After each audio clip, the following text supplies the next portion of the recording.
honestly can't remember. Do we do like an official roll call or no? We just roll, or do we have to? Yeah, I would. And also, it's one of the new requirements with public meetings that when you do the roll call, everyone actually has to say Oh, where they are. participating and where they're participating from. Just Right. members, not the visitors. I remember that part from last time. Yeah, Okay. the wonderful protocols. Keith, do you call it because I can't call myself, or do I call it? I will call it for you if that's okay. That's great. Thank you. Yeah, so welcome to the December 14, 2020 meeting of the Strategic Development Team. I'm going to call roll. Let's start with, and I'm just going to do it by kind of order of how people appear on my screens, if you're wondering. Aaron's horse. Present via teleconference in Holland, Michigan. Will. Oh, Present from Holland, Michigan. Hemingway. present from Holland, Michigan. Christians. Present in Holland, Michigan. Feltman. Present in Holland, Michigan. And we know that PJ is not going to be here. I don't see Corbin. Correct. I'll note the time if he joins us. And then finally, Chair Pajot. Yeah, present from Holland, Michigan. Thank you. And Mr. Chair, we have a quorum. All right. Thanks, Keith. Appreciate it very much. Well, thanks for joining, everybody. And there's a lot to get into. A lot of stuff has been updated and given to us, so we'll just jump right in. Does anyone have any comments or questions on the meeting minutes from last time? Otherwise, I'd like a motion to approve them. So move. Second. Who was that seconded that? Mr. Christians, thank you very much. All in favor? Aye. Aye. Any opposed? All right, we approved the meeting minutes from last time. Thank you very much. And we'll jump into our public comment section. Before we acknowledge our online public comments, we may have a few folks here on the interwebs that would like to speak. Everyone's microphones are able to be unmuted by themselves.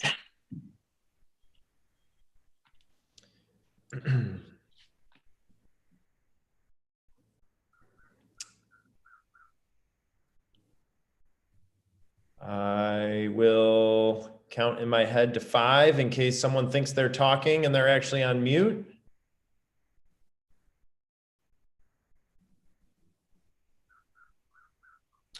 Okay. No public comments today, which is great, or not great, depending on how you look at it. Good for our meeting time management anyways.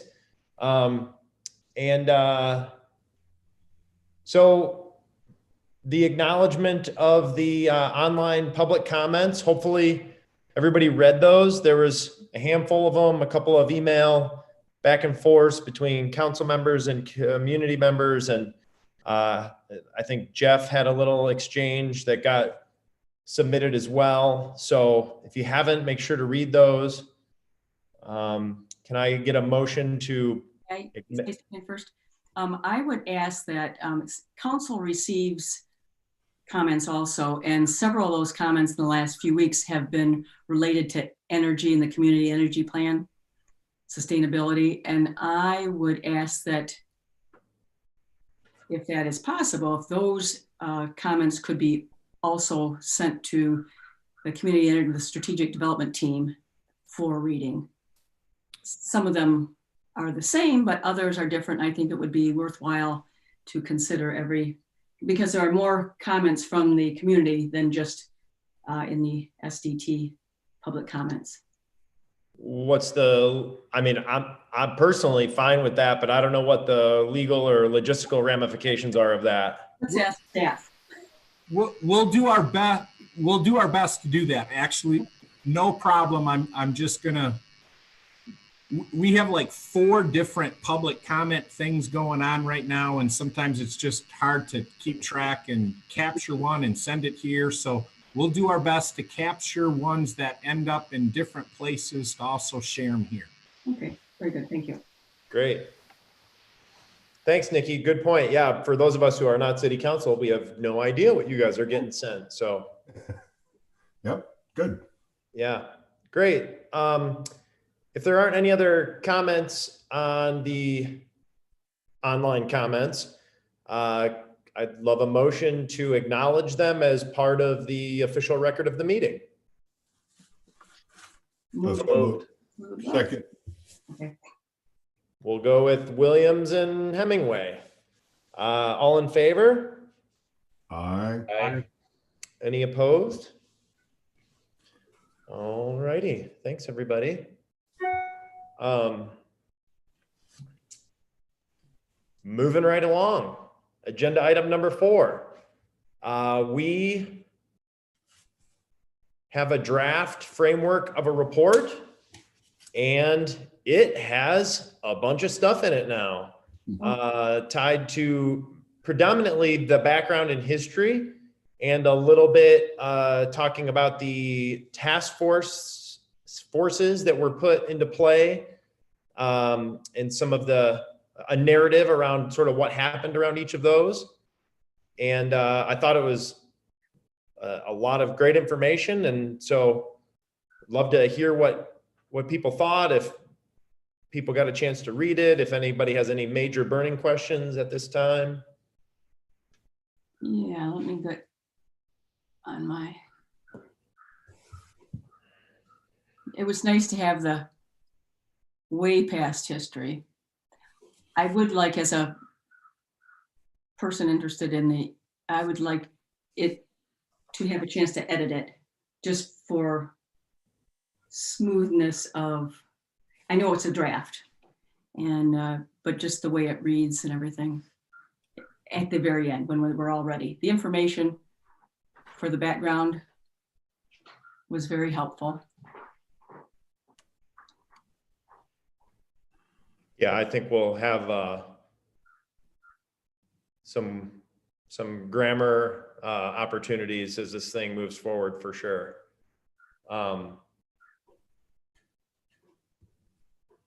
Any other comments or questions? Did everybody get a chance to dive in and read it?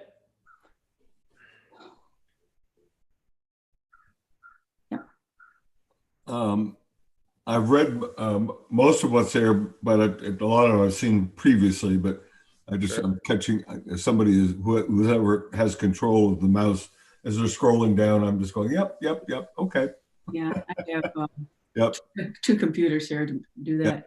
Yep. Consistent with previous documentation. Yep. Yeah, so I'll jump in, make a couple comments here. Again, yeah, certainly draft is to be expected. I think as we work our way through this, there's a lot of opportunity to make adjustments to it, clarifications, something that doesn't come across well, if there's any sort of edits that want to be proposed. I will have a lot of opportunities to do that. As was discussed in previous meetings, the staff will take direction from the strategic development team when there's a time when we believe we have information that can be populated in draft form. Mm-hmm. And so what we did is we checked in last time to talk about populating this background section.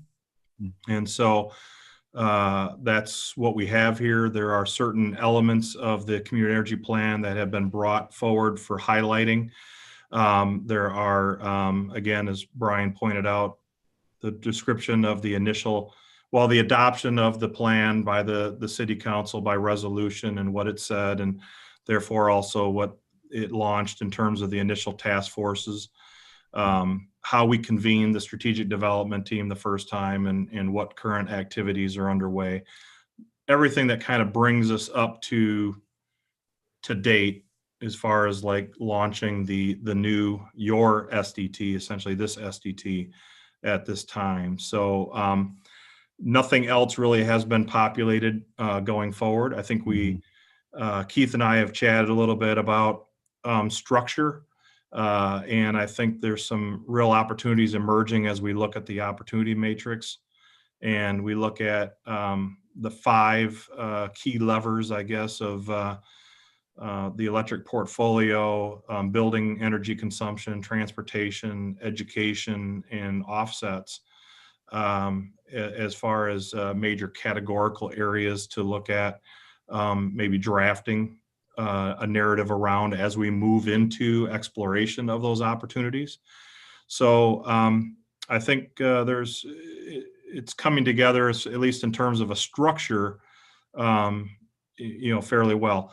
I know there's also interest that this group has expressed in talking about our community.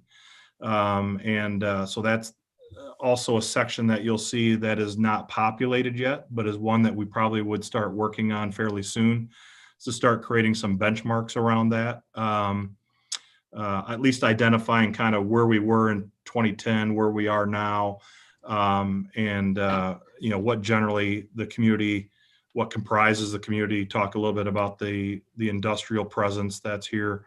So there's a lot of good information I think that can be put forward to describe Holland as well. So yeah, I appreciate the feedback, and I think Keith and I would welcome any comments that you have if there's something additional that seems to be needed in the background, but also as it relates to starting to lay out a structure anyway for the report going forward. Yeah, Dave, thanks, and a couple of things that jumped out to me, and then others can jump in as well. So in the very beginning, the background and history, little first paragraph there, it's a couple sentences down. It says the culmination of this work is what is known as the City of Holland Community Energy Plan.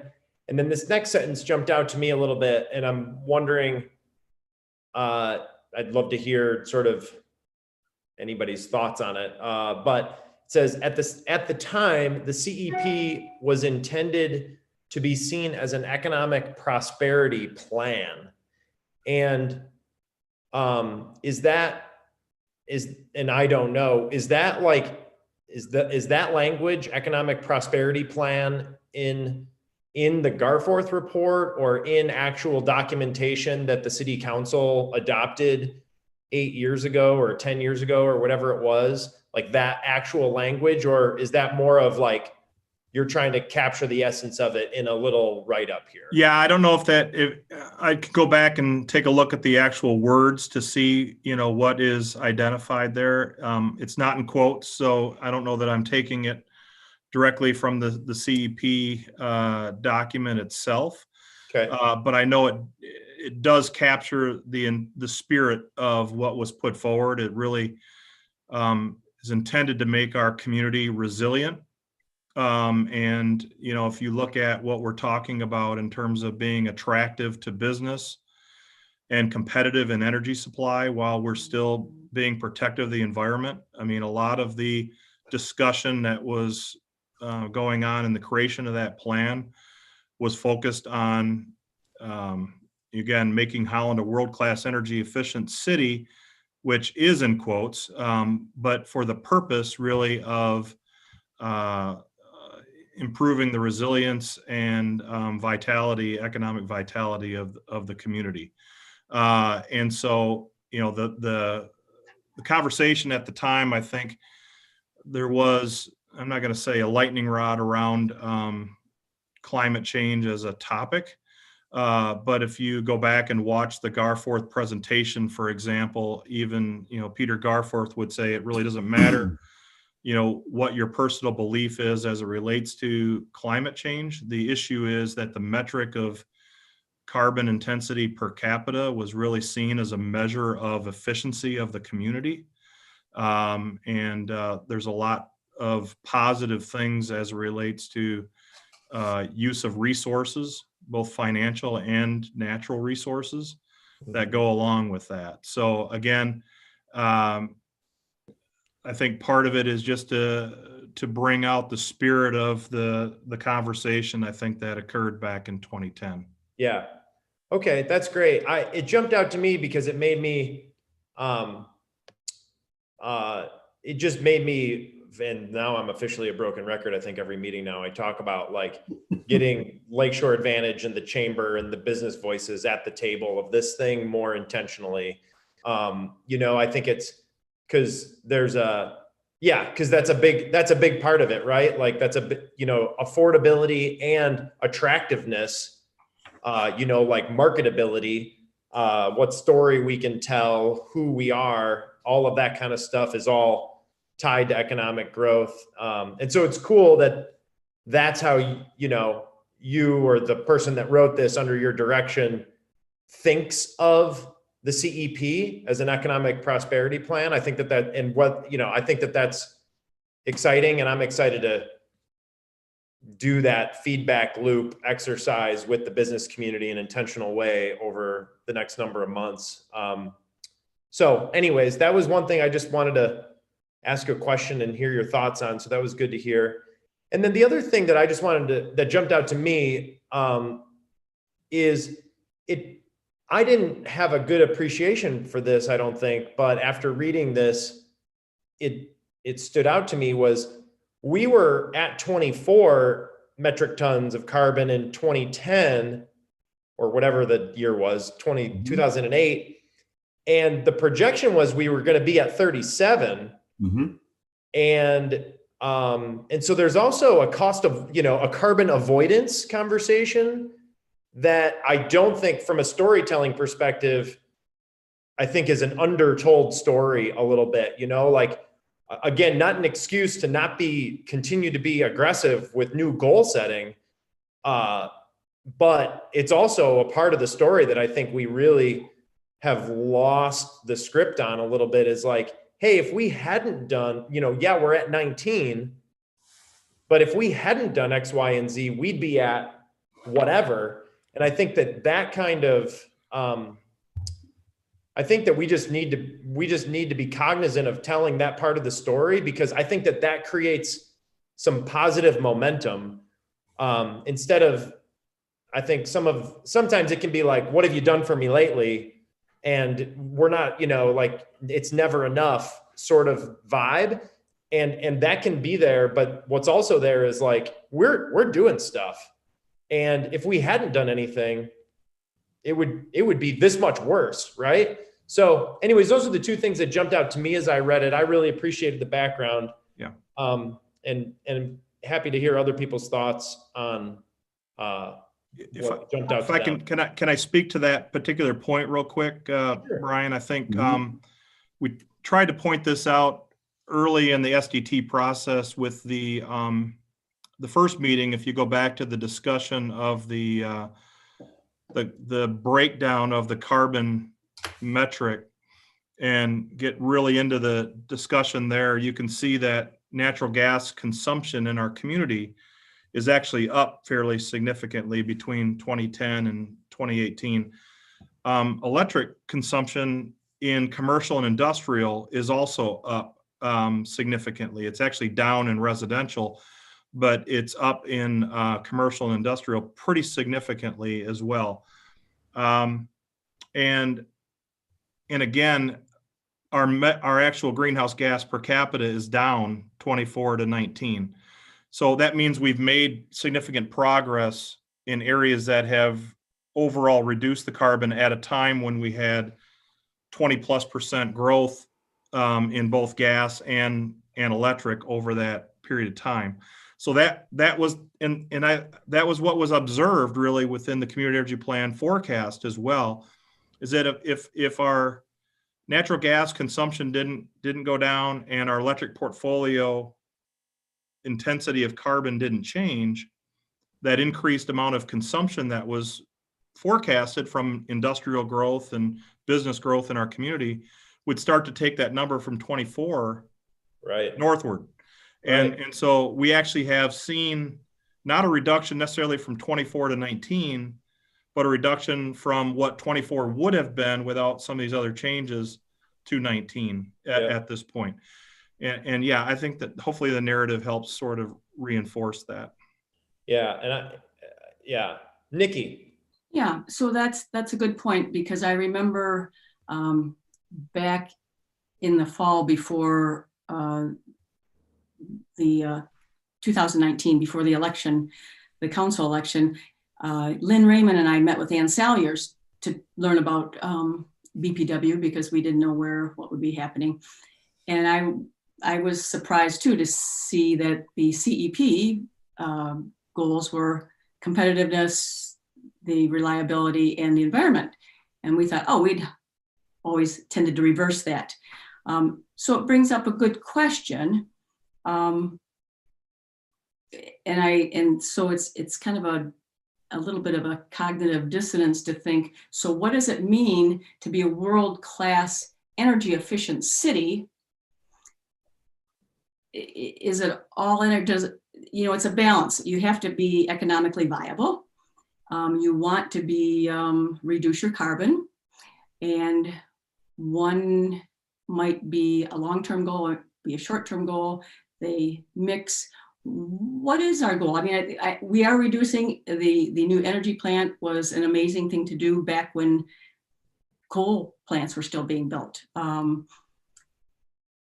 we've, the world is moving on. There is climate change that's happening, and there are more viable, economically viable energy alternatives. So where are we? I mean, I think this is a good conversation to have. We have a lot of metrics and we have a lot of data, and how do we use these to keep going along and maybe tweaking this and that? Or do we just say, there's a lot more, let's get out of our box. Let's think what we can do. And Dave, as I look at all this stuff, all this stuff. I mean, you more than anybody in the room, this is what you do. And you have sent BPW in a direction that has had all these changes that Brian was saying from 24 to 19. What is I read about other cities like Bellingham, Washington, and how they also had a 10-year energy plan. They've just recently passed something where they're going to take it to the next level.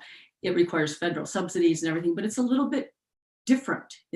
And we talked about the RECs and all this kind of stuff. How are we going to go forward with this? Is reducing our carbon footprint pretty important? I mean, it does attract businesses. Well, I think you probably should. I think instead of hearing from me about that, you should probably hear from Lakeshore Advantage and the West Michigan Chamber and local businesses, of which some of you on the panel represent businesses as well. As far as that attractiveness piece and how much of a plan, how much a community pushes one element of that three-legged stool, might resonate with the business community. I think that's probably something that others would weigh in on more than me. The one thing I did point out in the narrative was that even though the three goals of affordability, reliability, and the protector of the environment, and attractiveness, I should say, also is a piece of that. The only metric that the planning working team came up with was the carbon intensity metric. Mm-hmm. We later, as a strategic development team in 2017, took a shot at looking at trying to define some metrics around the reliability and around the cost effectiveness of our energy as well. But the Garforth report, or the CP, I guess is the better name for it, is really only speaks to the protector of the environment one. So while all these other elements were there, the planning working team anyway did not take a shot at defining that. But the plan does say that really to be effective and for Holland to prosper and to grow businesses, it has to be thinking about the reliability and agility of its energy supply, as well as the cost effectiveness of that energy supply too. So it is a balancing act. I think one of the things that we tried to look at through this process of testing all these strategies is that I think the other key piece in the narrative, Nikki, is that the CEP expressly states that the strategies that are identified here deserve business case type evaluation before you adopt them. They are long-term, high-level strategies to pursue. They do not have specific business case evaluation that's been done yet, and so that should be done. And I think that all of that helps inform a balancing of the approach, and it was anticipated to do that. So, I mean, I can speak to, and I'm going to later today, speak to the electric portfolio side of things. But as it relates to building consumption and transportation and education, there are other levers to be pulled. And I think that has to be really this group, along with electric portfolio, frankly, looking at all the potential strategies and where the cost effectiveness might be for what it actually gets you in reductions, and recommending that. That's why we're talking about something that is revisited on every 3 to 5 years, is because the world changes and the cost effectiveness of various programs change, and it's important to keep it fresh. So I think what you're doing right here is kind of listening to everything that's out there on that opportunity matrix and trying to make some sort of judgment of where you think, the effort ought to be, prioritized. And Dave, I think you raise an interesting layer that I think is worth naming, that I don't know it gets named as explicitly as it could, and which is the one metric out of the CEP is an environmental one, the carbon. The other things that you and Keith and the staff are charged with upholding are reliability and affordability, which there are not named metrics. Those are subjective terms, right? Like, or they're objective, depend, to different people for different reasons. And so I think this is some of the stuff as we move forward and we are learning more about the IRP and, all the different things that we're going to be learning about in more depth. I think bumping up against, well, what does affordability look like to the business community? Like, what, and what does reliability look like? And so, because I think it would be better for all of us I don't know if we need to have metrics tied to those things, but I think we need to be talking about those things more explicitly, because you guys are operating the function of the city and the utility with, goals and metrics in mind under the auspice of reliability and affordability. But the CEP doesn't really define that in any concrete terms. So this is, I think, maybe where we're all telling stories in our head of what affordable means and what reliable means, right? And so I think we just have to, again, not all necessarily right now. And I don't think the CEP says that 10 metric tons per capita in and of itself will save the planet from a climate issue. Right. But what it does do is it looks at, again, if Becky, if you wouldn't mind scrolling down to the scenarios, that chart right there, the two charts. I'm sorry, you went a little far. If you could back up there. So, this table right here on the left-hand side shows the path that was identified in the CEP for the various scenarios that have all the measures that are over on the right-hand side. So all of these strategies on the right-hand side, really scenario B implements pretty much all of them, it actually implements a choice between adding more solid fuel, which is essentially coal-fired with some biomass at James DeYoung. That was in the base case. It eliminates that one, and it goes with combined cycle natural gas technology, which we built at Holland Energy Park. But every other thing, residential building retrofits, transportation efficiency gains, improving adding a district heating network, all these things along with solar and wind and all that were part of the scenario B. And scenario B drove the number down to 13 metric tons by 2050. And that's in spite of the growth, that you would see in the industrial sector, which is represented really by the base case there. You see growing over time. And so they picked 10. The planning working team recommended 10 as a stretch goal in that, but nowhere in there did they say 10 was necessary for saving the planet. What they did say is 10 represented a balance of really implementing very robust strategies, transformational type strategies in Holland over a 40-year period of time. And that still would, in their mind, from a strategic standpoint, keep reliability and affordability and attractiveness to business at the forefront if those strategies were implemented. Mm-hmm. So, I think that's what the plan is really saying, is that it's a balance. It's not trying to draw absolutes for any of the metrics. No, and that plan was 10 years ago. And so you have, Dave, you as BPW have to manage that economic, you have to manage that financially. Keith keeps the city in balance. And the council comes up with these visions. And so one of our visions was diversity, equity, inclusion, justice. Another is addressing climate change. And this relates to CEP very well. What's our vision for this? Is it the same? We have to keep economically viable. I get that, and we aren't going to save the planet. We're going to help address the problems with the planet as far as energy and carbon in the atmosphere. What's our role?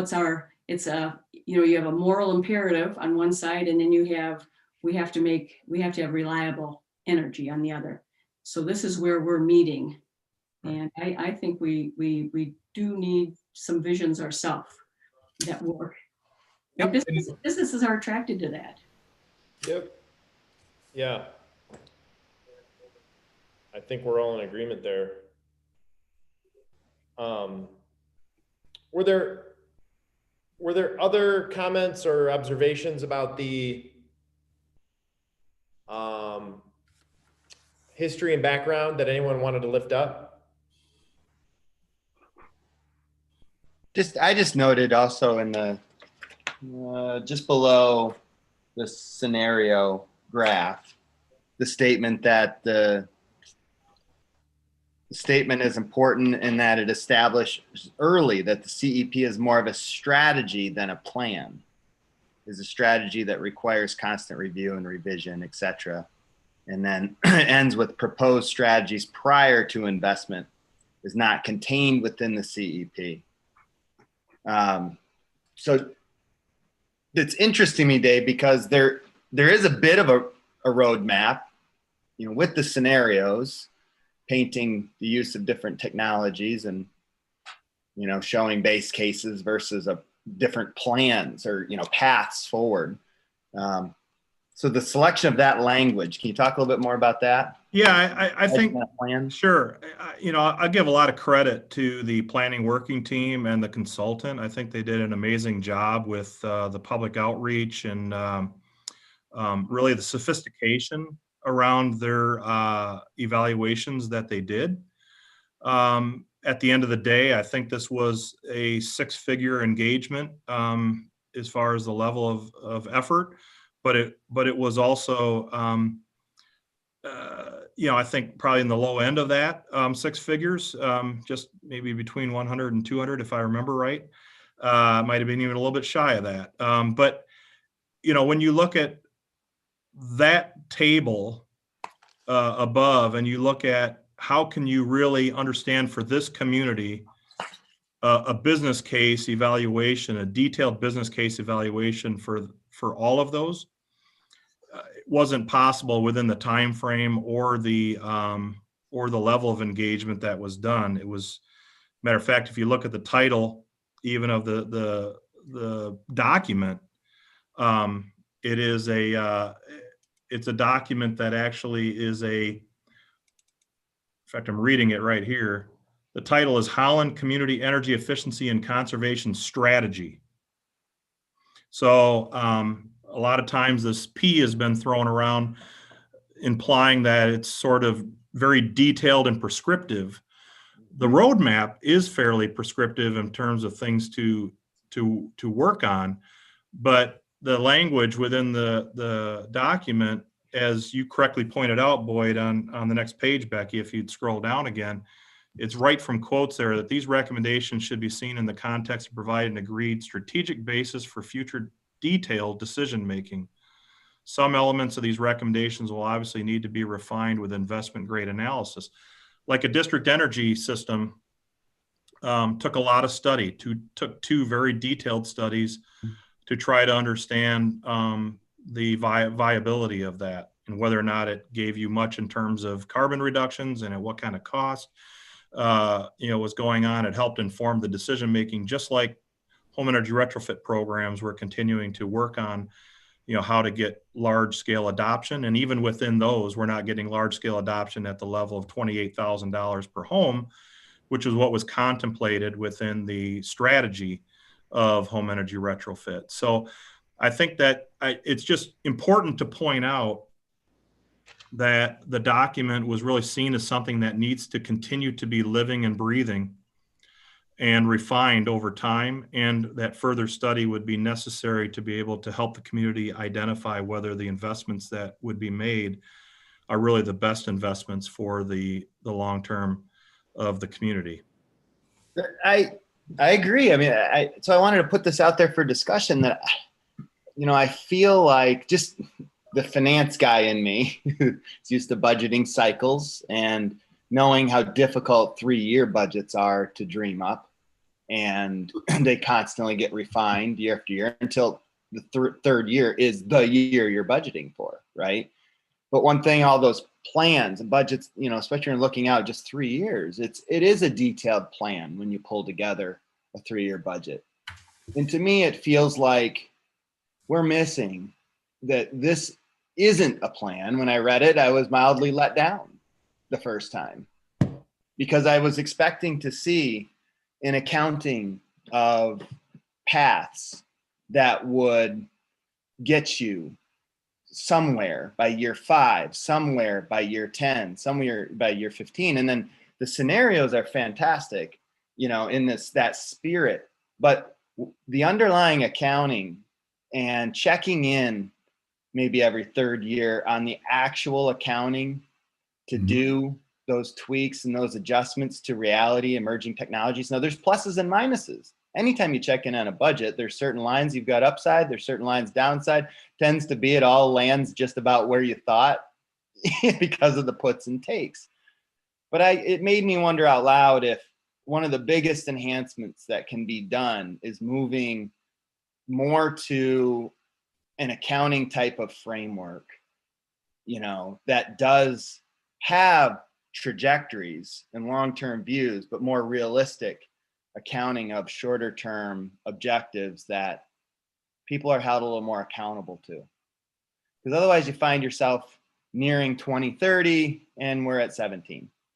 And this group in its wisdom had set 5, but no accounting in reality of how you get there. And I think when you start talking to a Lakeshore Advantage or a Chamber of Commerce, if there can be more of a detail, a little bit more of a detailed path and those puts and takes and how you get there, and it looks a little bit more real, you get more confident in how you market it and where you're actually going and whether or not certain big assumptions are possibly to the detriment of investment or not.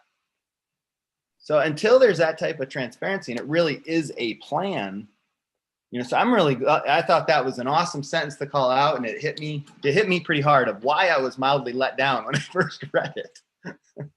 And Dave, maybe I'll just throw in there too, because maybe it's easier for me to say. There's been a lot of discussion about maybe going back in time, and that should it have used that P word.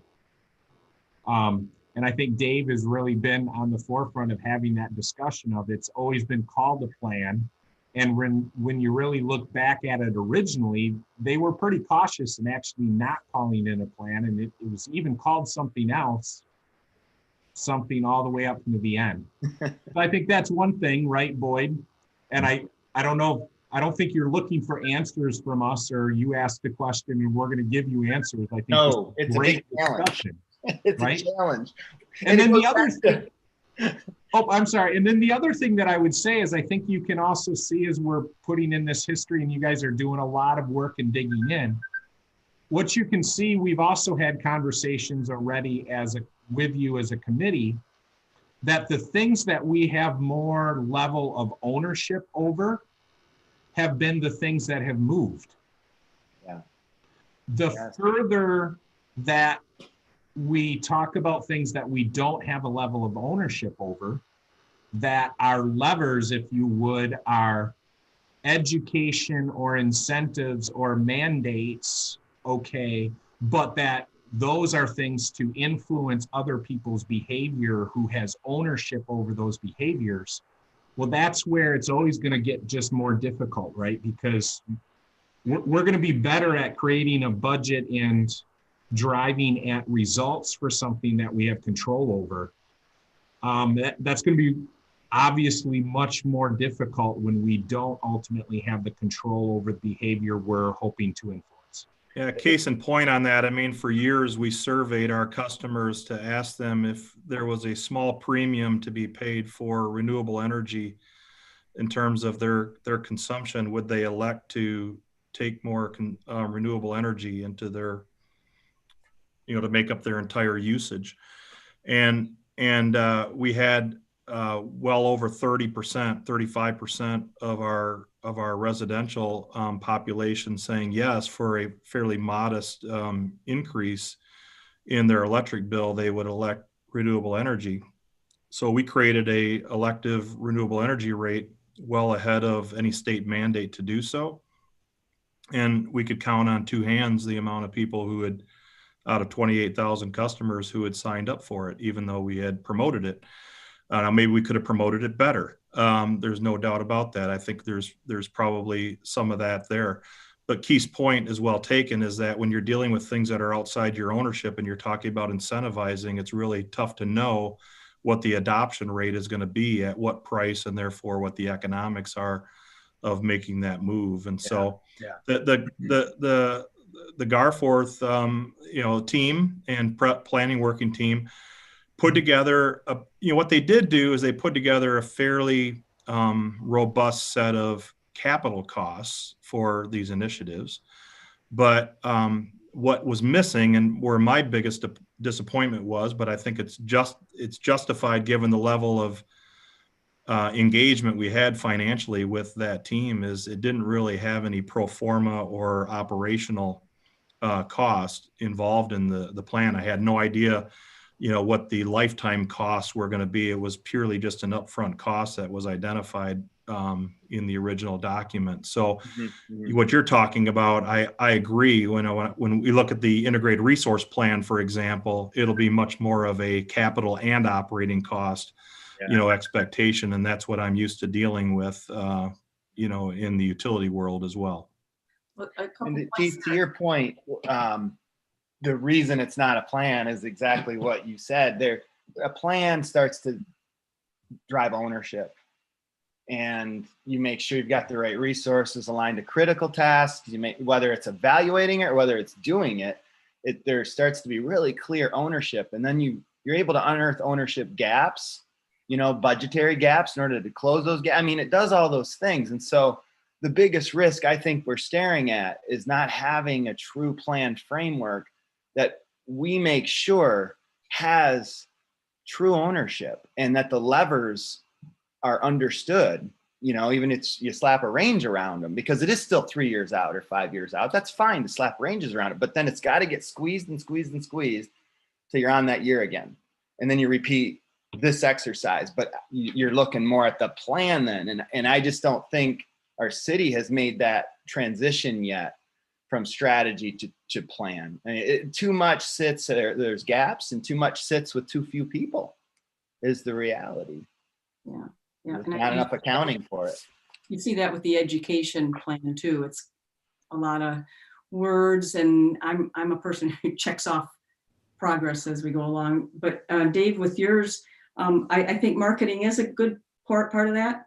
I agree, because I didn't even know about this stuff, and I consider myself, an aware person. And the other part is that it's a lot of top-down kind of information, where somehow we have to get people on the ground excited. They should be doing this. They should want to do this. What is that? And is it more people or more of a plan, like Boyd said? There's a lot here. And this is a great discussion. Yeah, no, I think you're right. That's why I was confused about governance it was weeks ago, one of our first meetings. I had taken a glance and I was asking this question of, are we governance or are we doing, our plan? And I understand what we want to be now, but the framework's not. If I can take your comment, Boyd, I think, and maybe, where that strategy document becomes a plan and actually becomes something that, you can create budget around and ownership and things like that, is really at this process right here. If you go back to 2017, 2018 came out with some specific initiatives to pursue. Now, not everything was known about that, but we did try to quantify what we thought might be the level of investment needed to achieve those things. That's where it then was adopted by council and cascaded back to the steering committee again to actually perform that work of investigation and then ultimately piloting something and then hopefully operationalizing it. That's where that strategy starts to become more of a plan. It's on that 3 to 5 year increment. Now, if you want something, if this group wants to recommend that something become more longer term planned as opposed to strategy, that's great, but know that as the world changed in the last 10 years, from a technology standpoint, things around you, it will be, number one, tougher to forecast the further out you go what the costs are going to be to implement and to achieve. So that's one of the downsides about taking something and making it a plan that has the accounting and all that built within it for the entire duration as opposed to the chunks. Can I say something quick? Sure. Yes, Travis. This is great conversation. I think one of the things you got to keep in mind when you do this kind of work too, because this isn't just like a plan at your own spot. It's not just ODC making a plan how ODC is going to implement it. This is a much different monster than that. And really the reality is you lay this framework out, but what's lacking to really move it forward is if you actually can have people who take ownership in the pieces that are put into this strategy, right? So if you want to implement, pick on myself, but if you want to implement education, then you have to find somebody to implement education, and you have to actually have given tasks in there that get implemented. Right. You can't just say there's the plan and now it's not getting done. That's the point you made earlier, Keith and Dave, when you said, well, the people that you control, you do it because you only can do the things that you control. But if we want to move the lever on something, then we have to probably reach out and find others to engage in the work. And that's what is probably lacking more from the conversation than anything. And so as we build this, I think we have to build it with the idea that you're going to have to go out and find X, Y, or Z to help implement A, B, or C from the plan. And that's part of a process that you go through. So Yeah. Planning is great, but failure always comes in those that they can be really good at making a plan, but can you execute things? And execution doesn't always mean that we have to do it either. It doesn't mean that the city has to do it either.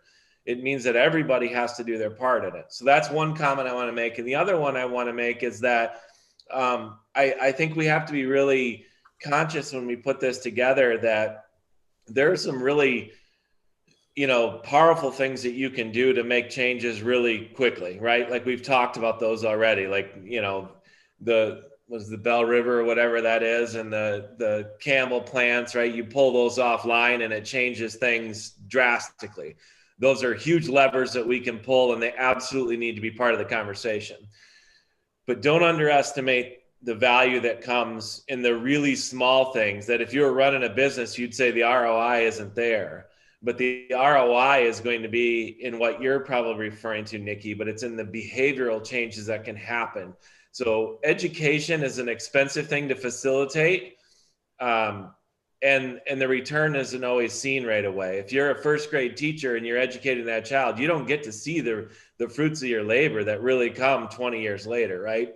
So if we're trying to educate people, or we're trying to change policy, or we're trying to move the needle on something, or trying to engage the public in it, it's going to come in small little things that you can do with people individually in the community. And I think we have to be really conscious that that has got to be part of this long term as well. Yeah, this is super good discussion. I think we're hitting on a bunch of really true things here that we'll be circling back to. The other layer that I think I'd like to just name is this SDT thing. It's taken us 3 months, 2 months, in 6 meetings. I don't know how long, September, whatever. We've met 6 times. I think the last 15 minutes was the first time us as a group were like, oh, this, like, here we are, right? Like, and so another thing that I think we're empowered to speak into is, maybe we are also recommending that the SDT actually look like functions differently than every 3 years, and you get 10 new people on it every 3 years. I'm not sure that's the best way to do. Maybe there's some people that are on it for 10 years, and then there's half the people that roll. I don't know, but this is a lot of information to play catch up on and get to this spot. And I just think about all of the work that Dave and Keith and staff have done over the last 4 months just to get the 6 of us to this spot when they've been sitting on this for 10 years. You know what I'm saying? So that's the other piece that I just want to name, and we don't need to do anything with it now, but I think that that's also part of our purview, is to be commenting on it's good this structure, the accounting, the storytelling, and the actual structure of the SDT. Whether city council decides to pay attention to what we recommend or not, I don't really know, but I actually have been sort of paying attention to this whole thing and was a participant 10 years ago, and I'm doing a bunch of catch up, and my business is literally in this world all the time. And so it's just very, I think, unfair for future SDT groups to have to do all of this catch up again, and for Dave and Keith to do all of this catch up again in 3 years. That'd be demoralizing. So anyways. They both have thick skin. It's a good job. What? Yeah. I know. I get you. And should we have people on the original team help, or do some kind of a rotating or a half go on for the next SDT meeting in 3 or 5 years? I mean, I think that's on the table. I think that should be on the table for sure. Things change. This energy world is changing so fast. Yeah. I think we need to be on our toes. Yeah, and it's not going to slow down. Isn't that great? It is. And Keith and Dave may not be in those roles, right? So continuity has to be taken and created and found, and other ways. Okay, unless someone else has something burning they want to touch on, we'll keep moving. So next item on the agenda is the survey, and as got circulated, we got more robust answers. We got the full, I think we got the full team's answers here, are pretty dang close to it. I figured out the computer. Oh yeah, how's that button work? Hey, Brian, I'm just sorry, but I'm just going to butt in a second because everyone's looking. We did throw you a curveball today where Cinca went back in and she added in the resources document. What? So that's in there. No action needed or anything. I think everyone gets used to that's in there. That's going to be in there. And I skipped that. yeah, no worries. I just wanted to, if anyone, sometimes people get stuck on stuff like that. So that's in there.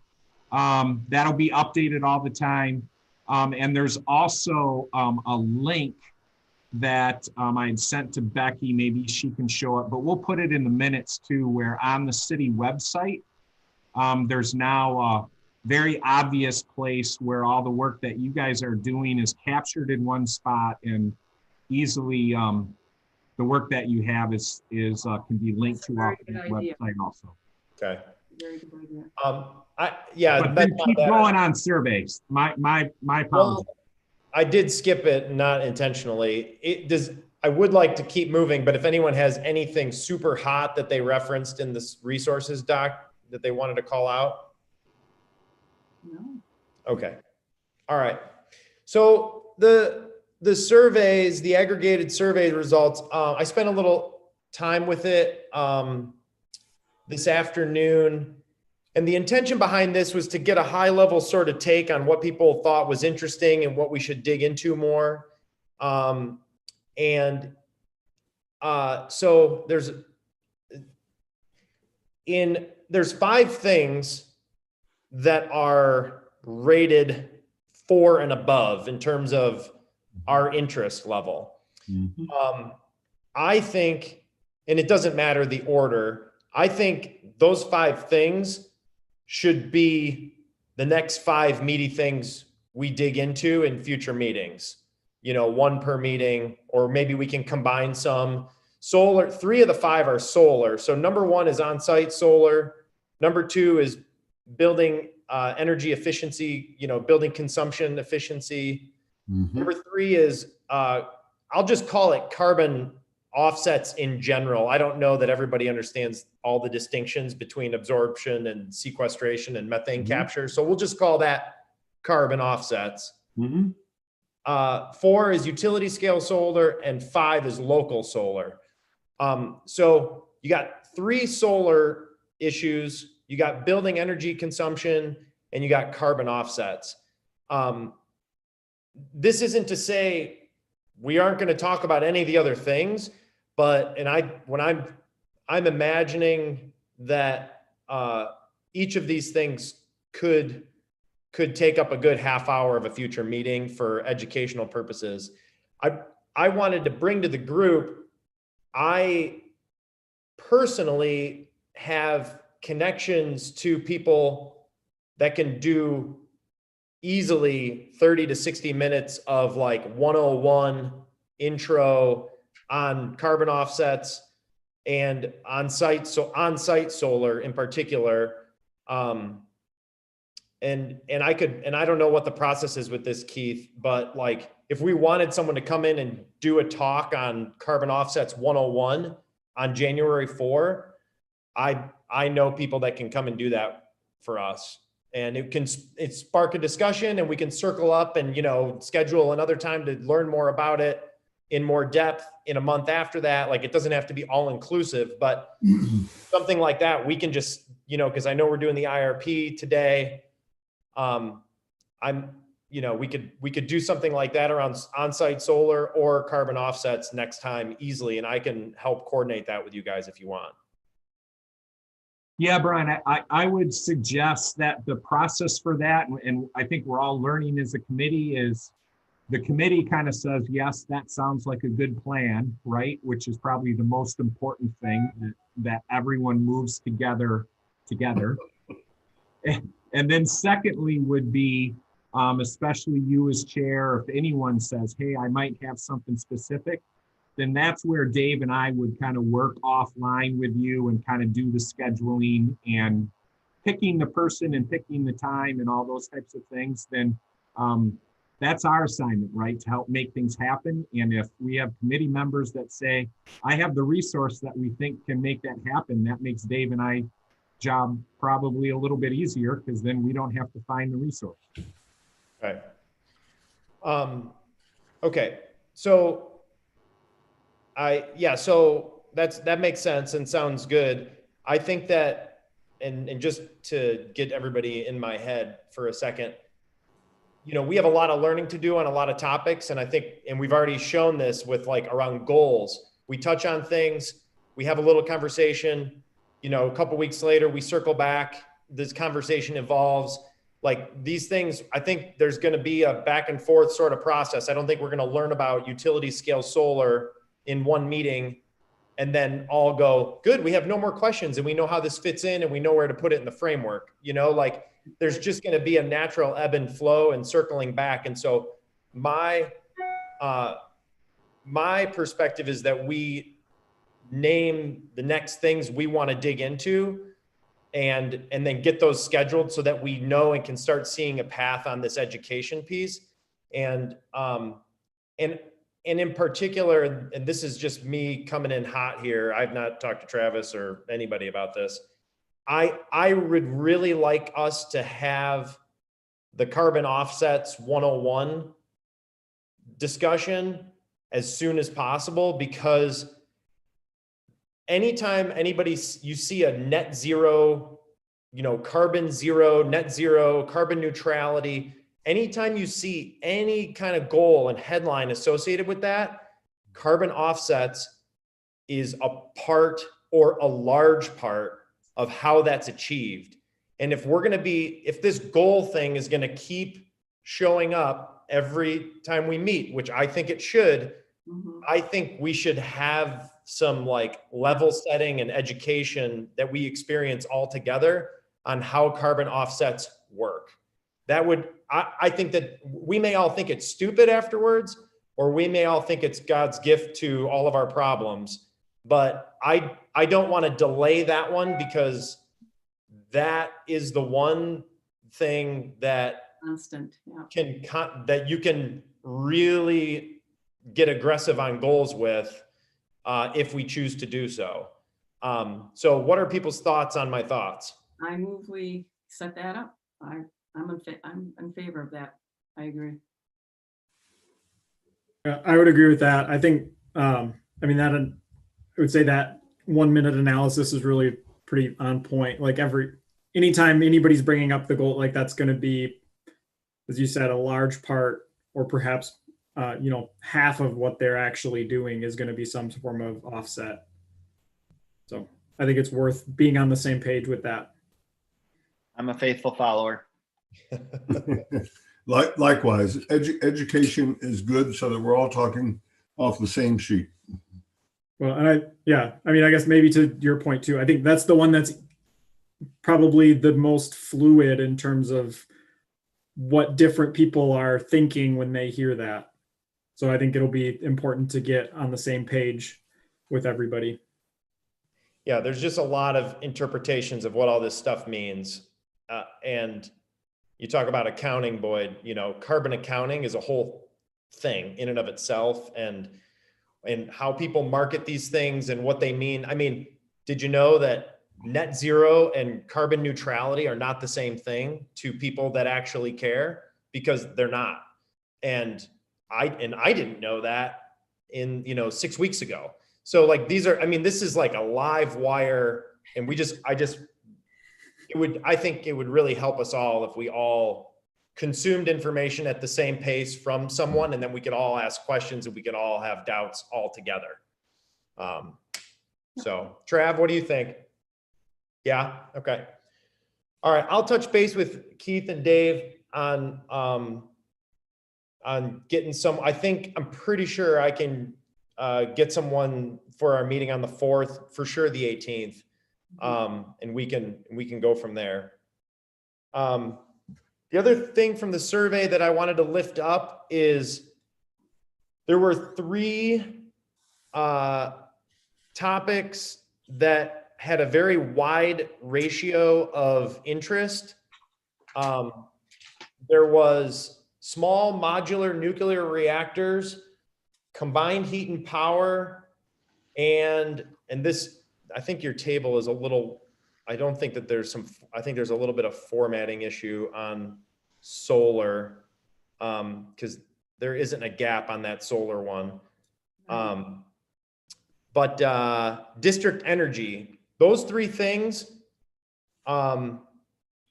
had, you know, some of us said it's very important and others of us said it's literally not important at all. And I wanted to name those things so that we could either talk about them now or make a point that we talk about them because at some point. So like, for instance, Scott, who's not here, so I'll pick on him. He thought that, you know, the small modular nuclear reactors is super important, that we should talk about that. He's a council person. His voice, you know, there's only 7 or 8 of us on this thing. He thinks it's super important. And, you know, it didn't really grade out very well overall. And some people thought it wasn't important at all. So how do we want to handle that? You know, those like wide distinctions. And again, I don't know if we need to solve for it now, but I just wanted to name that those 3 things had some pretty serious gaps within the committee of interest. And of course, he's not here to defend himself. I know that's his area of interest. You know, he's written papers on it. Yeah, so I don't even know, like, I don't know anything about it. So he, you know, I'd like to hear from him at some point on like what he meant by that and why he thinks that's really important for us to learn more about, you know? It didn't seem like it had a lot of legs from my point of view, but we don't know if he's not here. The district energy thing had 2 1s and 2 5s. So that was like, we're pretty split on that. And so, you know, again, I'm conscious of, we have to get to the IRP today. So you know, maybe we just make a point of circling back on those next meeting. Or how do you guys advise that we talk about some of those big wide gap ones? Well, I think you're correct that we do need to have a discussion so that we make sure we understand the individual's viewpoint or understanding of the particular subject matter, because some of it could be a clarification. Yep. or a better understanding of the subject matter. Yep. So it's so you don't want to just blow it off. You want to be able to say, okay, you voted a 1 or you voted a 5, while the rest of the team is, you know, the other direction. Could you just fill us in? There might be something we're missing, or conversely, there might be information that they're missing. And here's another point, and I'm looking at my combined heat and power, and I may have changed my mind as I read more. So if, as time goes on, if we say, you know what, I thought this was important at the time, the more I read, like let's say nuclear, maybe I didn't give it a high number, maybe I'll think that's more important. Or combined heat and power, I thought it was more important, and maybe now not so much. So I think we need to allow, as in our discussion, and we'll turn in different directions. Okay. So Brian, I'll just add, I think it's a great thing. I like how you say we need to name things and identify them when we don't have to figure them out now. Not trying to be, what's the right word, flippant in here, but I guess I would say, welcome to public process committee decision-making. Yes. Right? I'm so pleased to be here. Yeah. It's worth and it really points to, and I actually am not totally degrading that there, right? It is a group of people that come from a lot of different perspectives, that come with a baseline of information, but then as you go through a process, you learn things, and the assumptions that you had coming in maybe get challenged, and then your mind changes. And And that's why this is not set up to be a quick decision-making process. And I guess I would just continue to encourage a group that probably really wants to do that. It's okay. Take your time. I'm pretty sure I can speak on behalf of council on this one, where we want you to do good in-depth work, and the quality of your process is more important than the speed of your process. I'll hold that loosely. Speed matters a little bit. I don't want to take 39 years on the 40-year plan. You won't. There's a saying in non-government around failing fast that we could find a healthy middle ground. No, that's good. So I just wanted to name these things today. I wanted to talk about the ones that we all lifted up, because it feels like we should just set those in motion for learning. And then I just wanted to touch on the stuff that we had the gaps around, and I'll lift those up in future meetings, and we can have discussions around them as they come up. I think that's great. The 2 carbon ones that are way off, I think we're going to capture a lot of that in the carbon offset conversation. So I'm not worried about those having the gaps. But district energy, CHP, and the small nuclear stuff, I thought we needed to touch base on. And when Scott's here, and we have more time, we can do that next time. And then the other thing just worth noting is the stuff that wasn't on the opportunity matrix before, the stuff in the gray at the bottom. And these are things that got brought up as people filled out the surveys as additional things that should be on the list. So I put renewable energy certificates, or RECs, it should be a deep dive conversation, or at least educational moment for all of us. Jeff brought up battery storage and pumped hydro storage, which I think is really cool, and good ones to lift up. And then Scott brought up micro combined heat and power, and I don't want to speak for him. He put down energy and then listed a bunch of other stuff. And I'm not really sure what he meant by that stuff. So this isn't like this is some sort of fixed list. So I'm naming those things. They're new. And again, next time we can touch base on if other people have opinions on if we should, if they support digging into some of those other ones. And then we can keep adding if there's other stuff that pops up that isn't currently on the list. So that's just touching base on the survey at this point. Is there any other comments or questions from folks?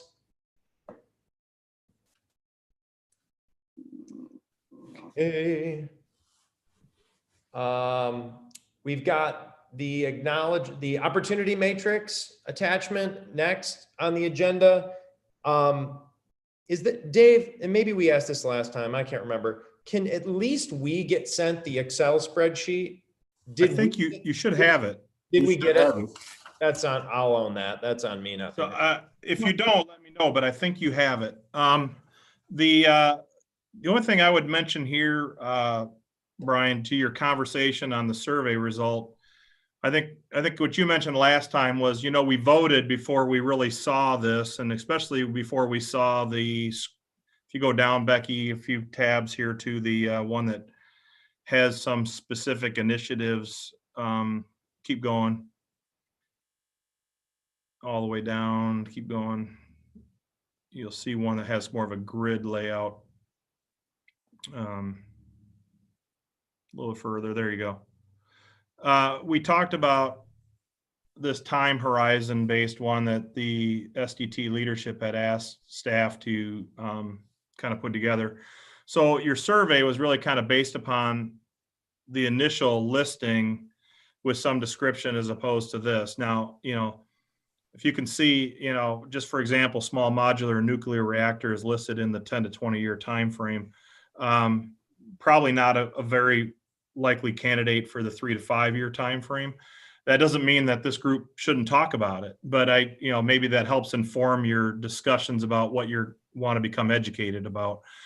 Maybe not. Like I said, the idea of putting this forward was just an attempt to lay things out and then start a conversation, so that if we wanted to like look at, hey, can we push something forward? You know, how much could this do for us if we moved it forward, or if we put something else on more of a back burner?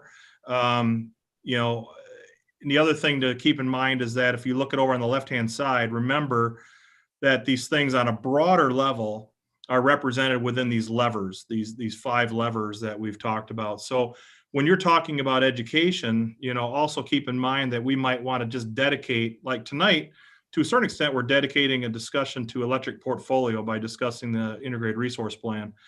Instead of discussing one element of building consumption reductions, you might want to have a night where we say we're going to take the last hour and just talk about the opportunity matrix elements as it relates to building consumption reductions, and then, you know, have a conversation about that. What does that really mean?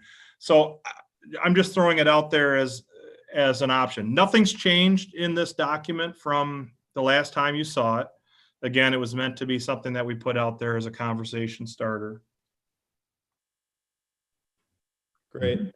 Great. And I totally agree, Dave, especially as it relates to building consumption reductions, especially relative to our current impact and where most of the opportunity lies. It relies in, you know, on a percentage basis, it relies in facilities. And so cherry picking, you know, compressed air and talking about that before we talk about, you know, building consumption as a whole is out of order. So I agree. I agree with that. And that's well received. Do people have comments on the opportunity matrix? Okay. This is Tim. I'm going to make a comment on data that we have, all the way from the wonderful pie charts to the opportunity matrix. When you take a look at where we are being impacted the most, 43% of our carbon footprint is coming from the industrial sector. That's a combination of their electrical use and their gas use. Then you take the commercial sector, which is 28% of our carbon footprint, and that's a more equal split between electric and gas, more in electric and less in gas. So those two sectors combined, exclusive of transportation, exclusive of residential / other, that's 71% of our carbon footprint.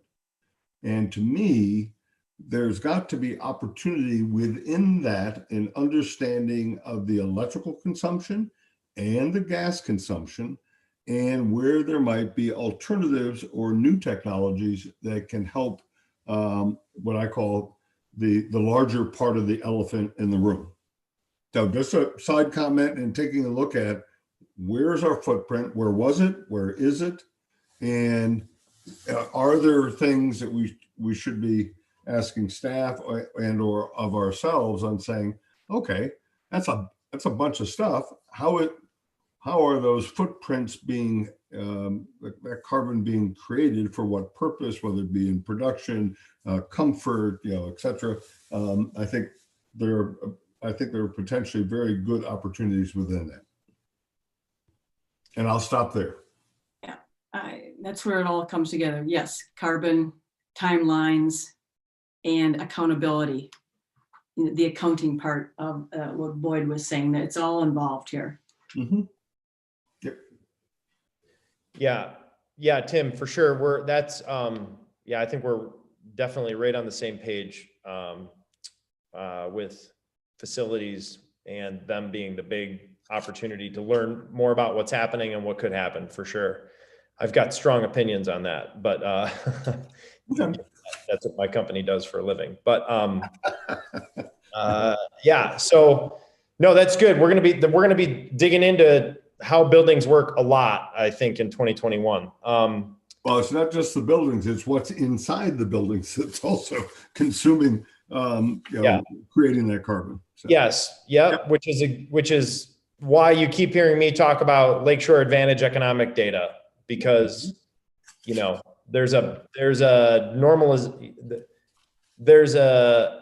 we have to get that data, normalized for GDP and production values to get a sense of real, what does real improvement look like? Right, so, and we heard that request from this group. I can tell you that we've interfaced with Lakeshore Advantage. They helped put us in touch with a study that had been done in conjunction with EPRI through the contacts that they had with First Energy, apparently. So we've got some data from EPRI, which is the Electric Power Research Institute, but deciphering what that means, it's going to take some time of our staff to really try to identify within the different industrial SEC codes, so to speak, what are the uses of energy generally, where's that intensity, and but we do have some information that we've gotten from a study there that we're still trying to glean and put into something that's digestible by this group. Did they have any data, Dave, on just like sales dollars? Like, even if we could normalize for like sales dollars per, not that they had a lot of, as I think I mentioned before, their surveys with the prime manufacturers in our area are generally more of a qualitative, are you seeing growth? Are you seeing reduction, kind of thing, rather than absolute numbers. It'd be this whole metric tons per capita relative to how heavy we are with industry is just wonky. Like we're measuring on a per person basis, but you could, we could increase the industry output here 30% and not have one more person move to town. Like it's just a wonky, it's a wonky thing that we have to get our arms around and find ways to have better answers for. Well, I think what it does is it also drives home the idea of, benchmarking comparable communities. Yeah. Which is the other piece that I think Keith could maybe fill in on, because we haven't really, I don't know if we had an item on the agenda for that necessarily, but I know that was intended to be part of the report.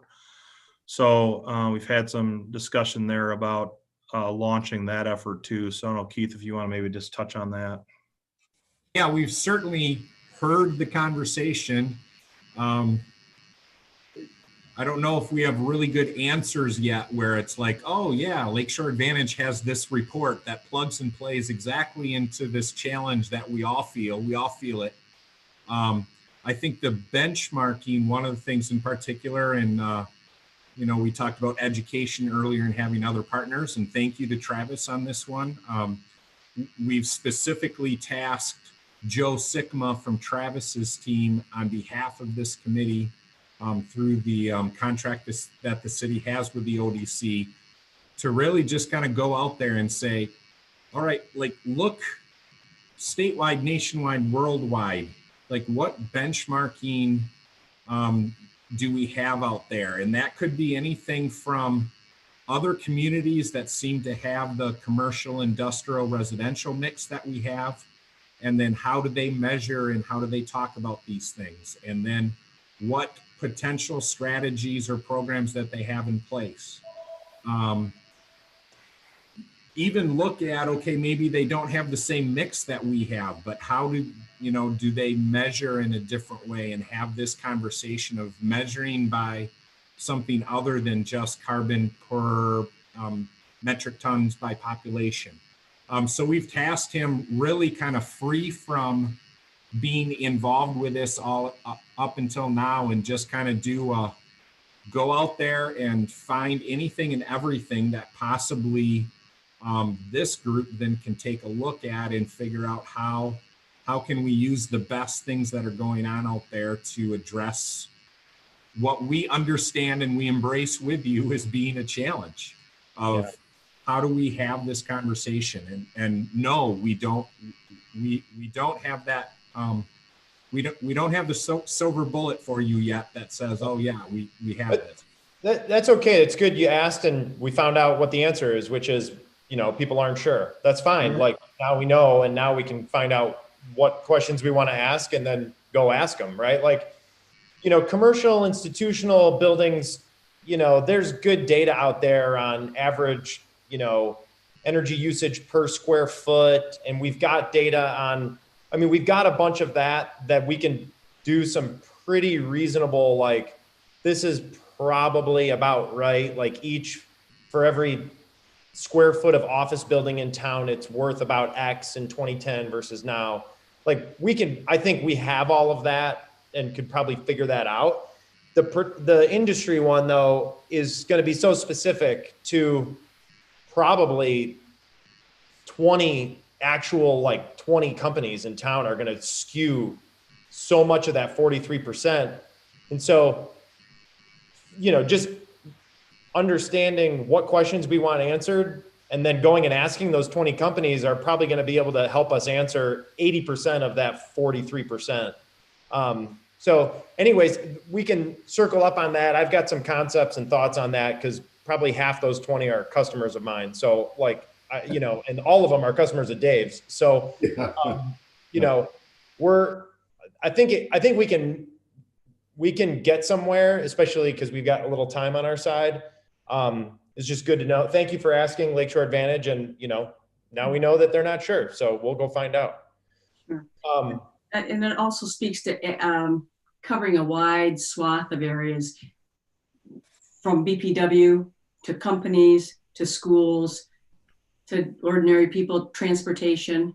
You're going to get smaller increments with electric cars and people's use in their homes, but it still will help counterbalance some of the industrial sector increases.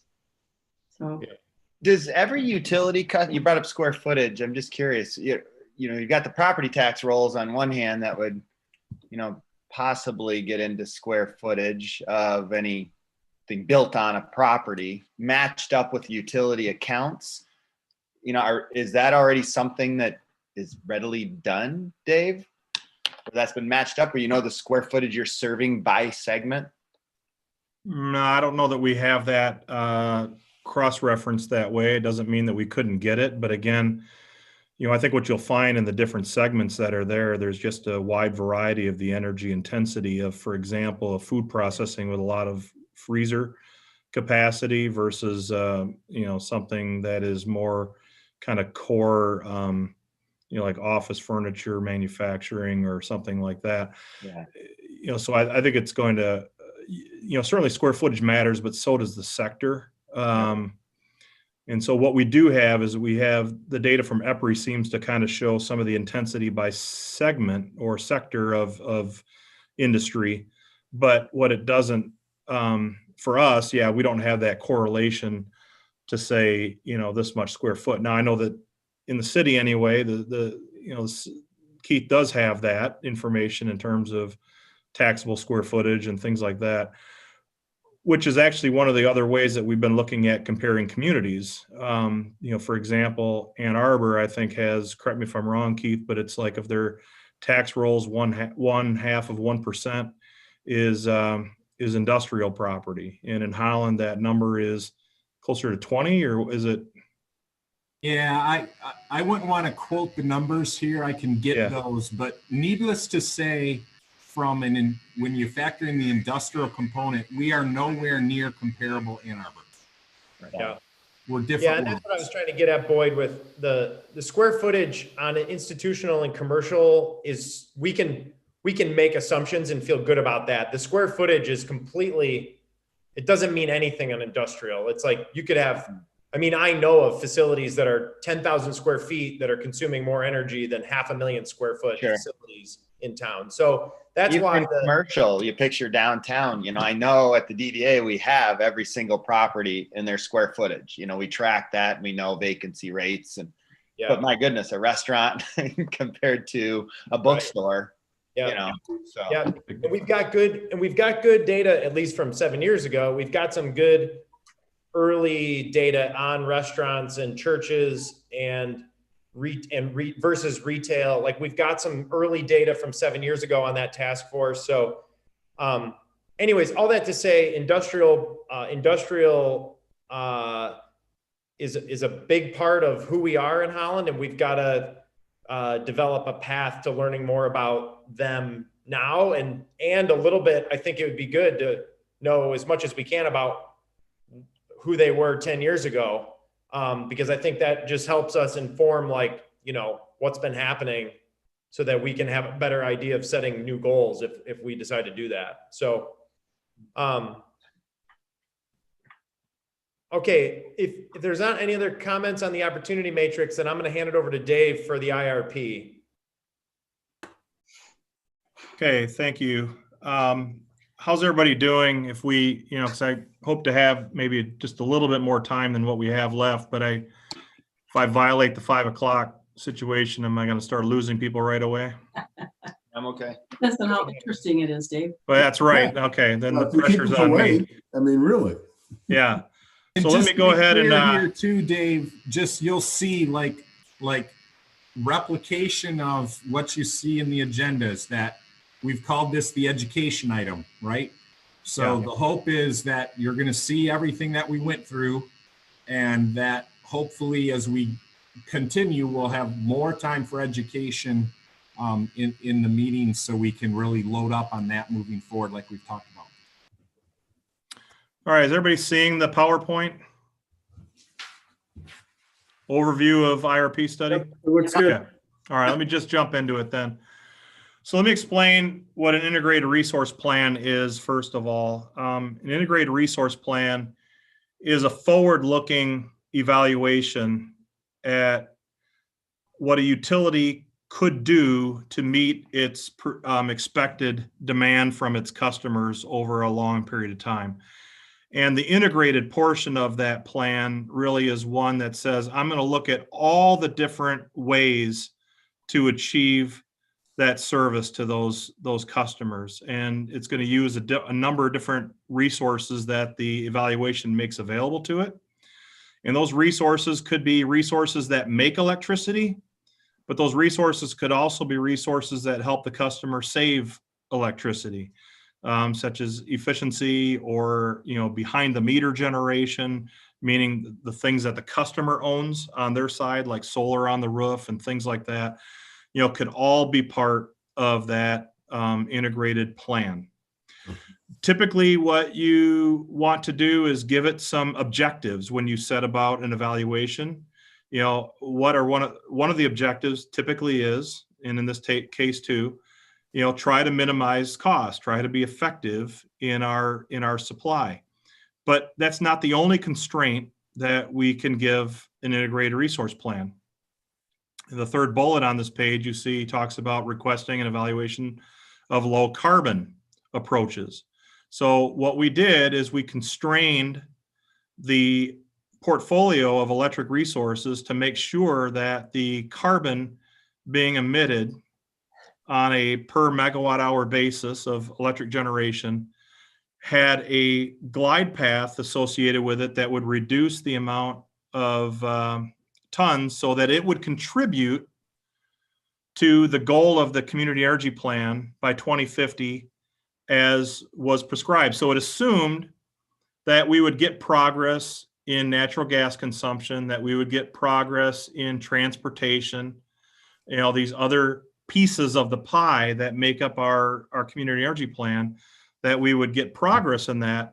What then the electric portfolio needed to do was make sure that it did its part to come alongside of all those and reduce its carbon intensity, so that by 2050 it would meet those levels.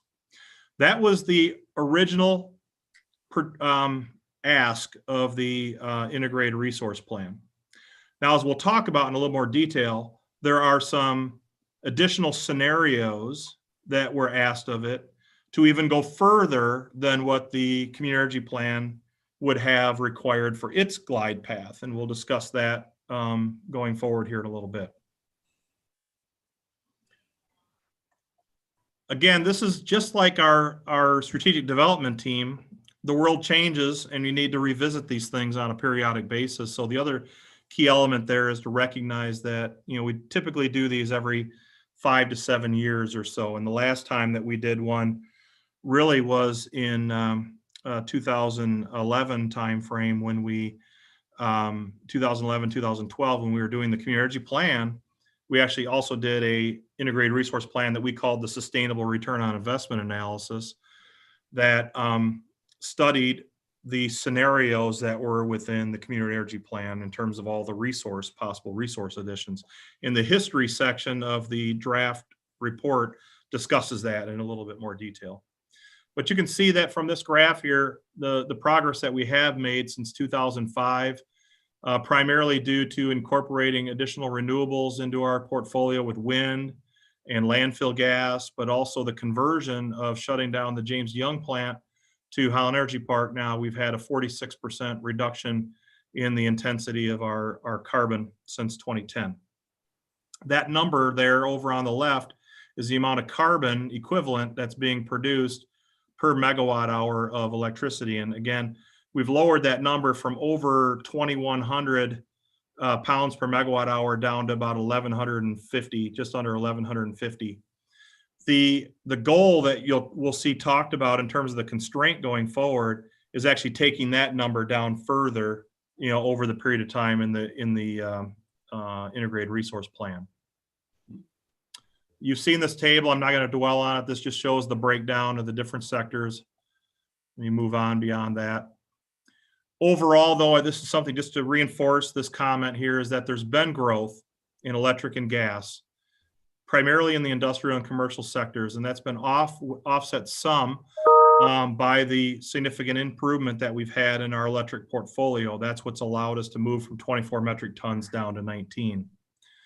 And actually in residential, we actually also had a 9% lower electrical demand in that period of time. So that sector, residential in the city of Holland, is emitting 52% less carbon dioxide from electricity use than it did in 2010. So again, just as we talked about, the progress towards the community energy plan and where we wanted to be in 2050 as the plan had identified helped inform a glide path to be used in the integrated resource plan. So in return, the modeling conducted in the IRP can be used to inform then potential paths to achieve the metric tons, the 10 metric ton per capita goal. So the key objectives: maintaining system reliability, cost efficiency, and emission reduction. Sounds a lot like the CEP goals in a way, although the CEP energy are broader than just electricity. This report is focusing on electricity for our community. So system reliability is really making sure that we have enough capacity to make electricity for our own needs, and also a certain reserve margin, because all utilities have to plan to have enough, either under ownership or under contract, capacity to make electricity, not just the energy, but the actual capacity, so that collectively the grid in our region knows that there's enough stability there not to have reliability problems. And so everybody has to contribute to that process. Again, lowest cost, and then with the constraints that we have in the carbon. So again, your objectives, which I talked about, go in, and then also there's a lot of other inputs to the model. What is the future price projection of natural gas?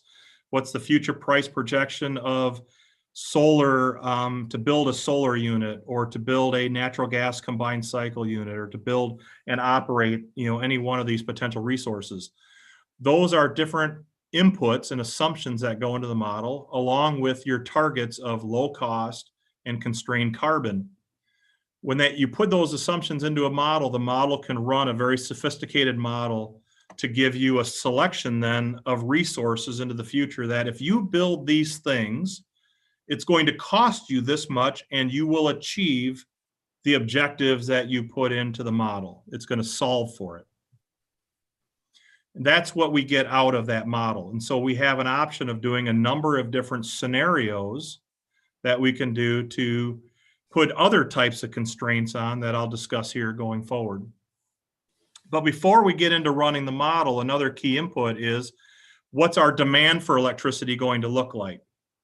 And so we have to first take a look at how much do we expect our industry to grow, our commercial businesses, our residences to grow? What new types of demands are going to come into the system? So we look historically to try to correlate that against other things, like on a residential level. How many residential customers did we have? What's been the weather patterns? You know, how many cooling degree days, you know, have we had to have? And so how intense have the air conditioning units had to run historically versus what we project going forward? On a commercial load, you know, it's more related to the commercial businesses that are there. And actually, we found that to be very flat in the history. So we actually used that on a baseline, was pretty much flat going forward. On industrial, we found a pretty strong correlation between the industrial usage in general and the change in gross domestic product on a state level. So those were the key inputs to help us identify that. We added some new and other things to shape our load forecast going forward. Efficiency, for example, we have an energy efficiency program, energy waste reduction. And so we were looking at continuing that and looking at how could that potentially influence the need of serving electricity going forward. Can we evaluate different levels of energy efficiency and how that shapes the load? We also know that there may be some investments in additional solar at the customer location. Well, to the utility, that looks like a reduction in the amount of energy that's needed to serve that customer's demand. So we wanted to make sure that our load forecast took that into consideration as well. And then we also expect that there'll be adoption of new electric vehicles and possibly other forms of electrification. So we use some projections based upon EV adoption to grow in our area from 146 up to 13,000 electric vehicles by 2050. And so that all factored in to a load forecast that you see represented here by the yellow line, the adjusted load.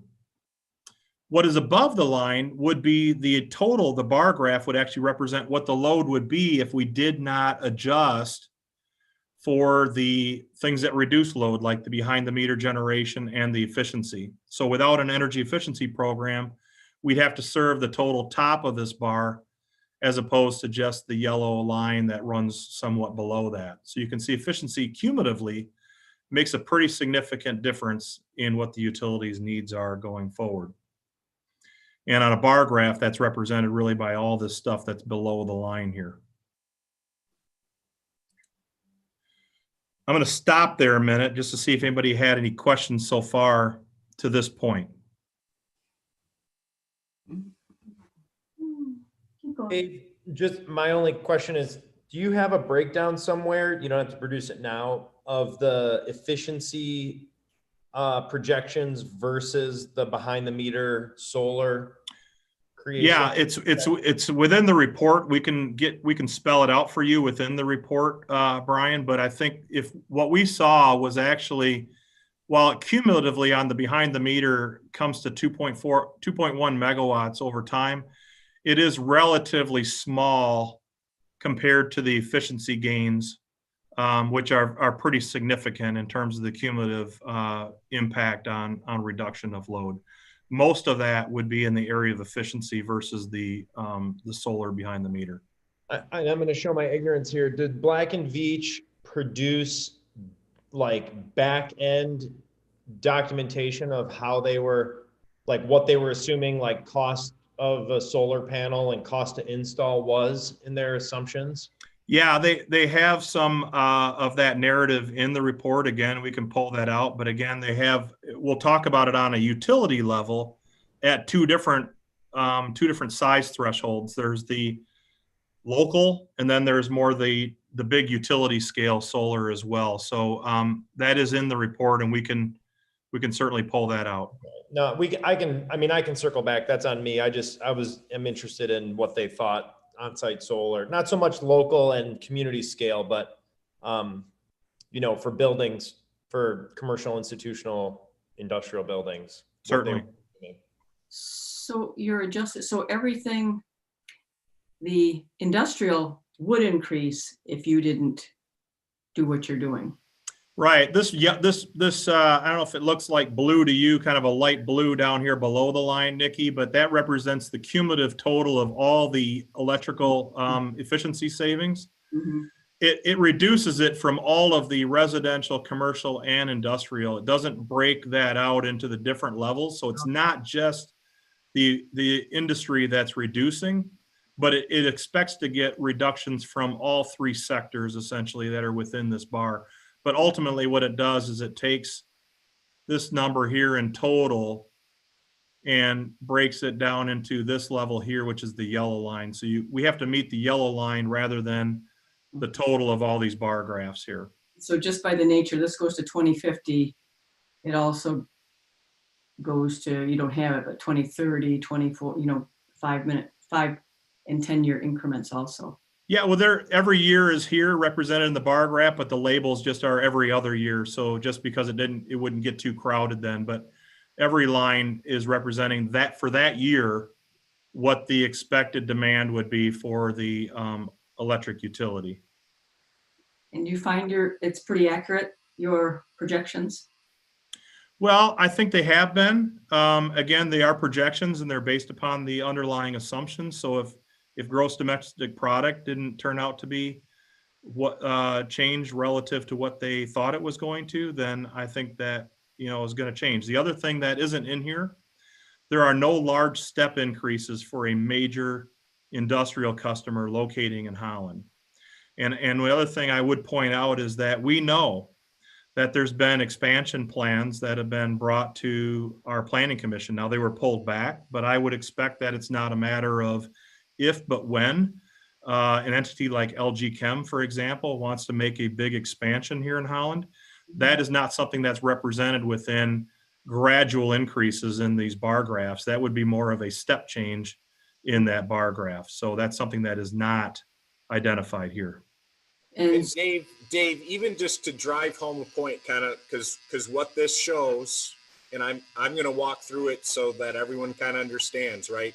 The dark blue is basically saying, as we look into the future, this is how much residential use is going to demand in megawatts of electrical output.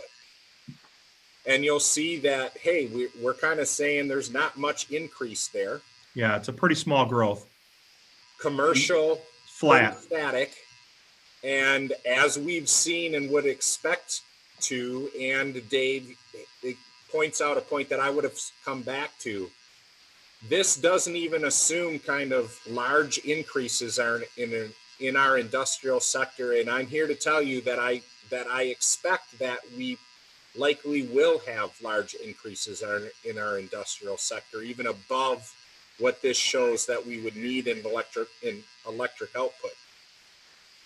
Mm-hmm. So that's where the energy efficiency savings there, and then you see how EV starts factoring in there because we're going to be running our vehicles off of the electric output. So the yellow is basically really shows how it's just, Nikki, that energy savings that we need to capture so that we can hit the goal that Dave has to create a portfolio of delivering the amount of electricity we need as a community.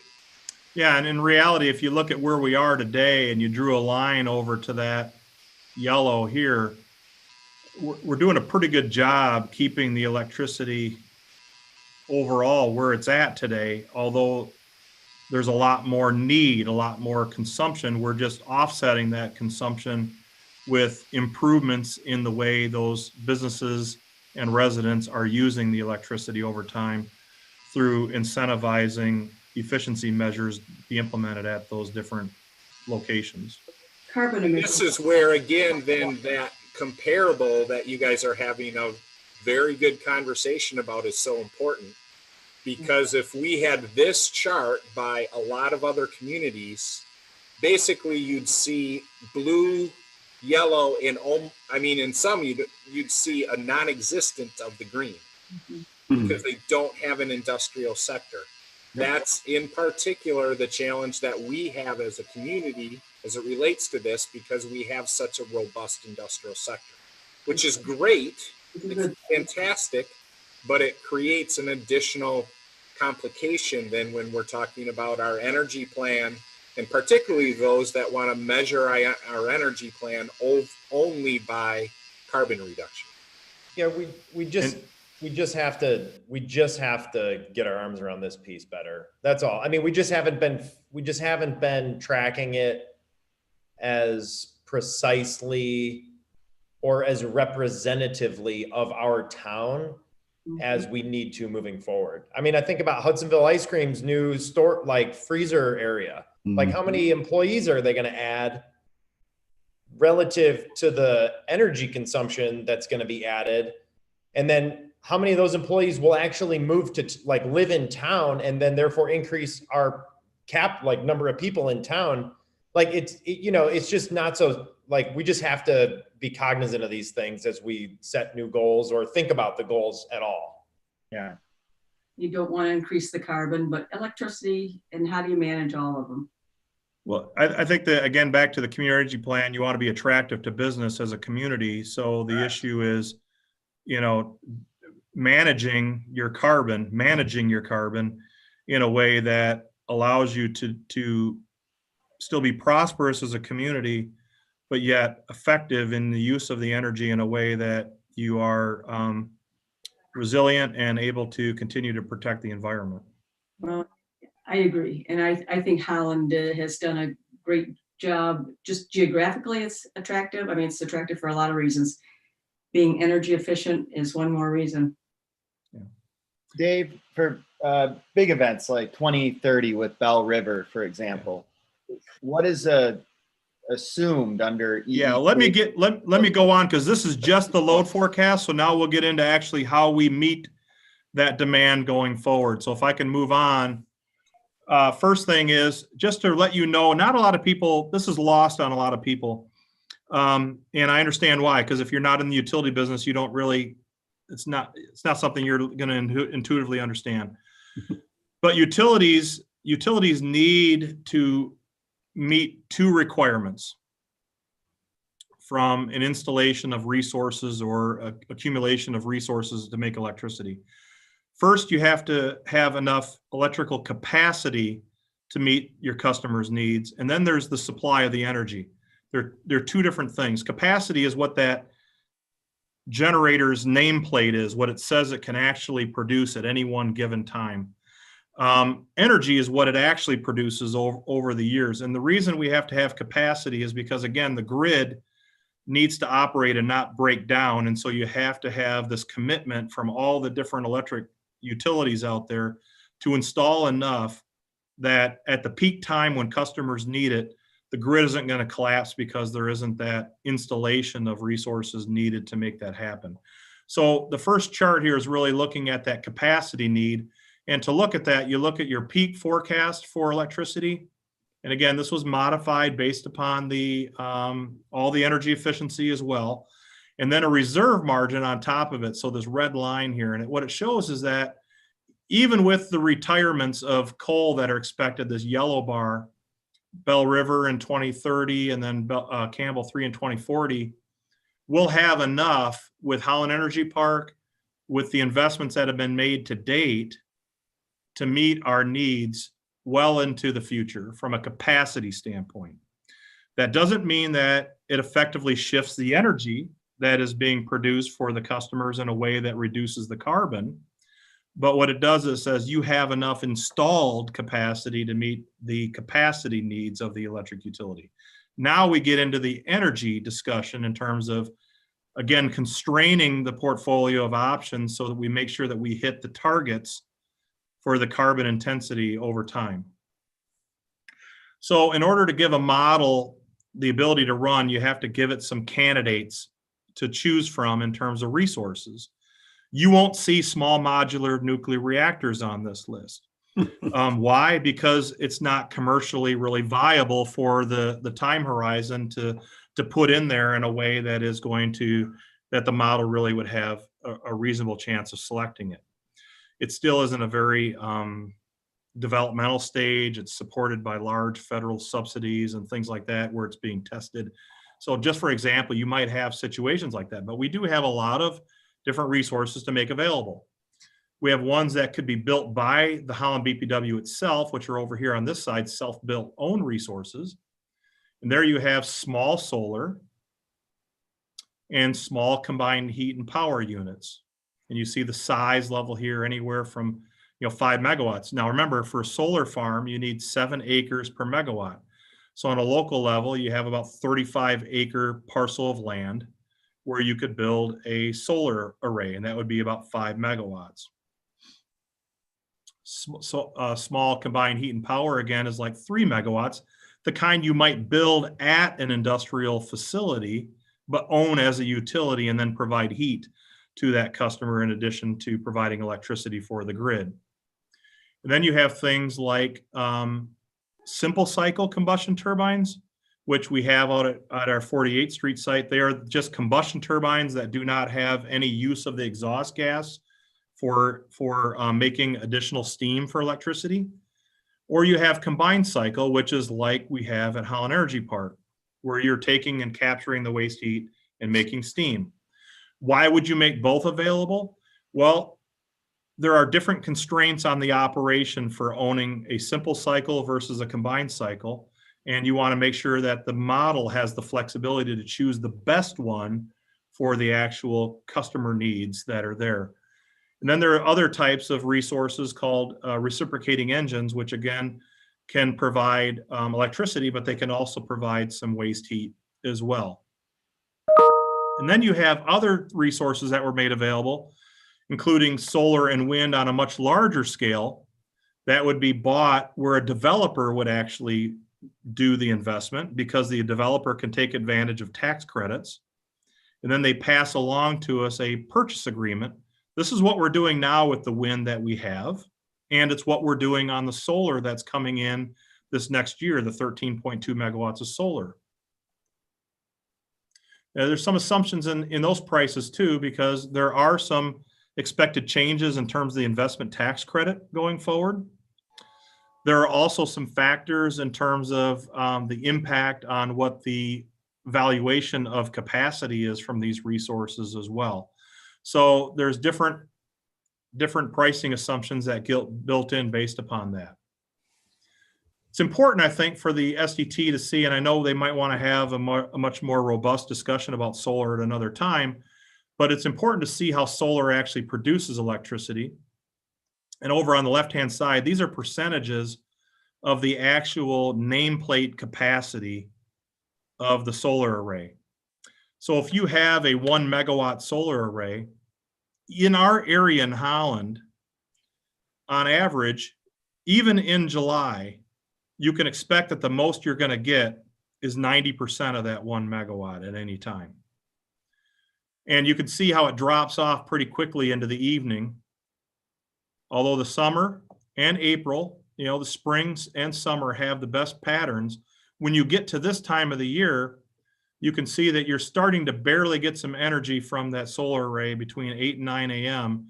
and you're already losing it. Looking outside right now, it's coming up on 1700. There's very little residual energy going into the solar array.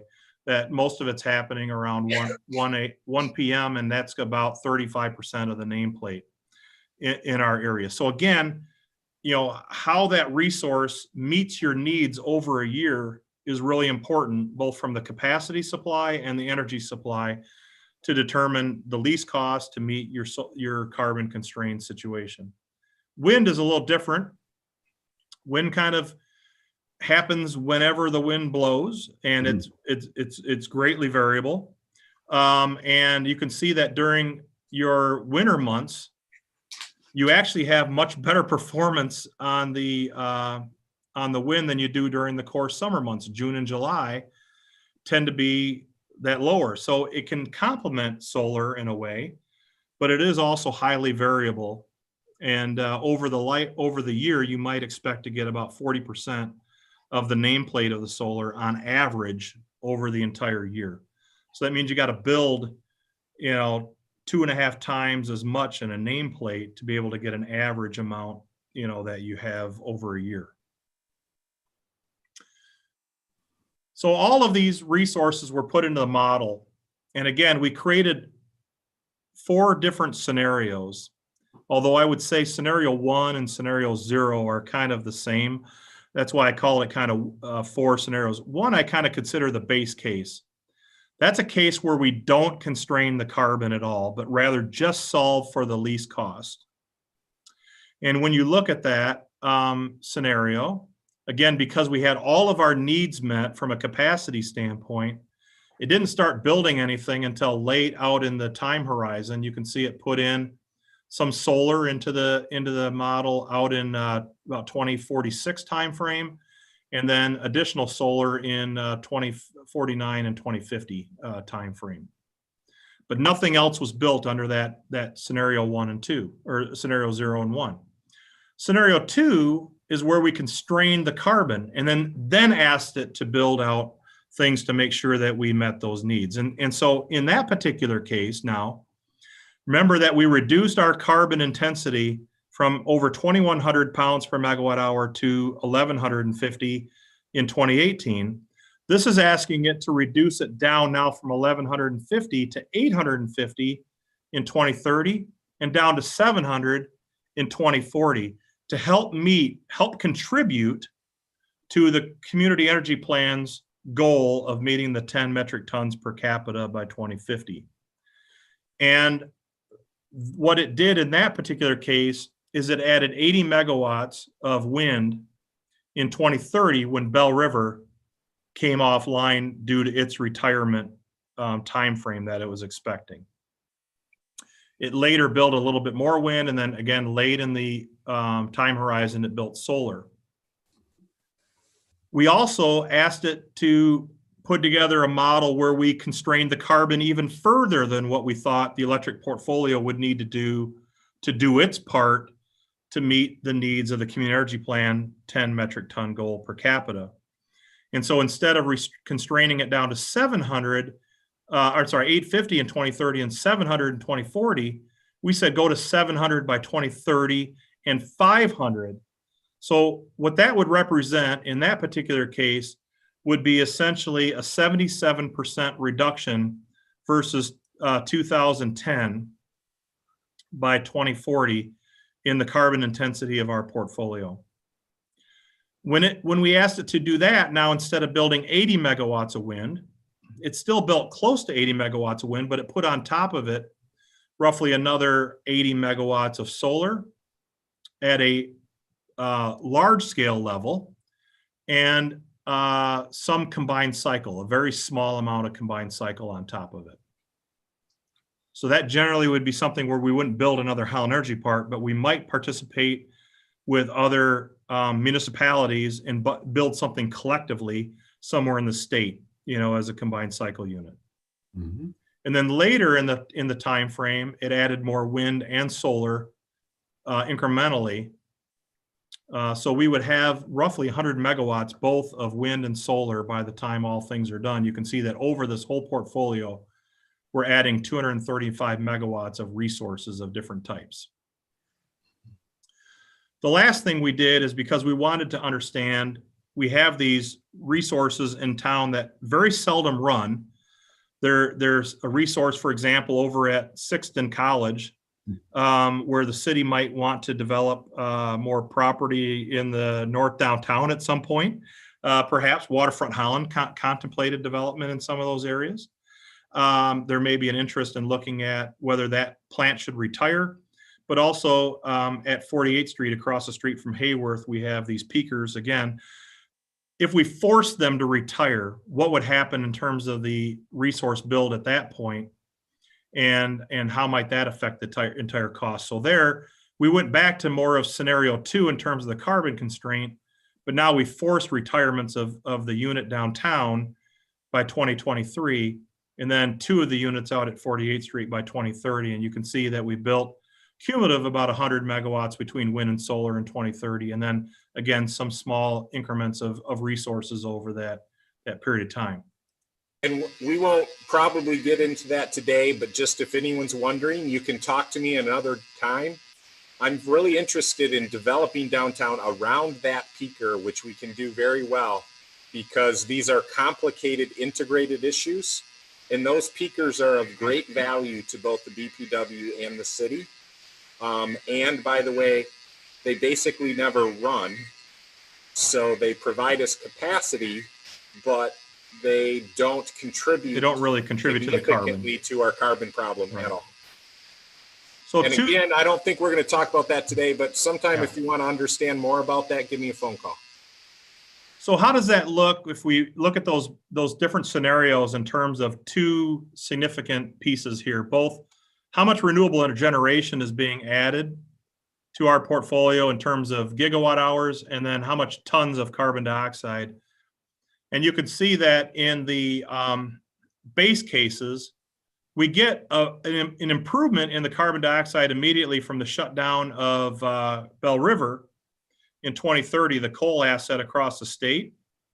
And we get another little boost of the shutdown of Campbell 3 in 2040. But into the base case, the carbon continues to climb back up due to demand for electricity over time. What happens under the carbon constrained case is that we see even a bigger drop with Bell River retirement, and then the additional amount of renewable that's added to the portfolio. And then some additional investments of that in 2040 as well. Under the aggressive carbon constrained case, you can see we drop down to meet more than the target level at first, and then stay under that target level, throughout the period. In terms of the renewable energy, we have the amount of gigawatt hours, but the easier way to see that is on the next page here, where you see it as a percentage of our resources.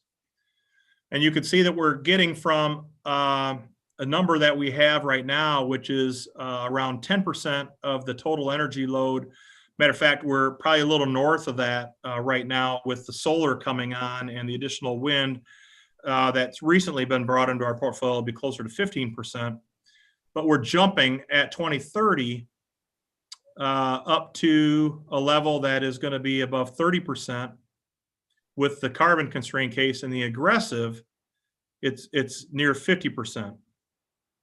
And then on the CO2 levels per megawatt hour, in terms of that portfolio here, we try to constrain it to 700 or 850 rather, and 700 in the carbon constraint case, and we're meeting those levels. Constrained to 700 and 500 under the aggressive cases. You can see we're actually beating those levels as well under this scenario. One key thing to point out under the big takeaways going forward is that when we look at the costs here in a moment, there are some costs associated with this aggressive carbon case that are not built in, and I'll explain those in a little bit. So what do those costs look like?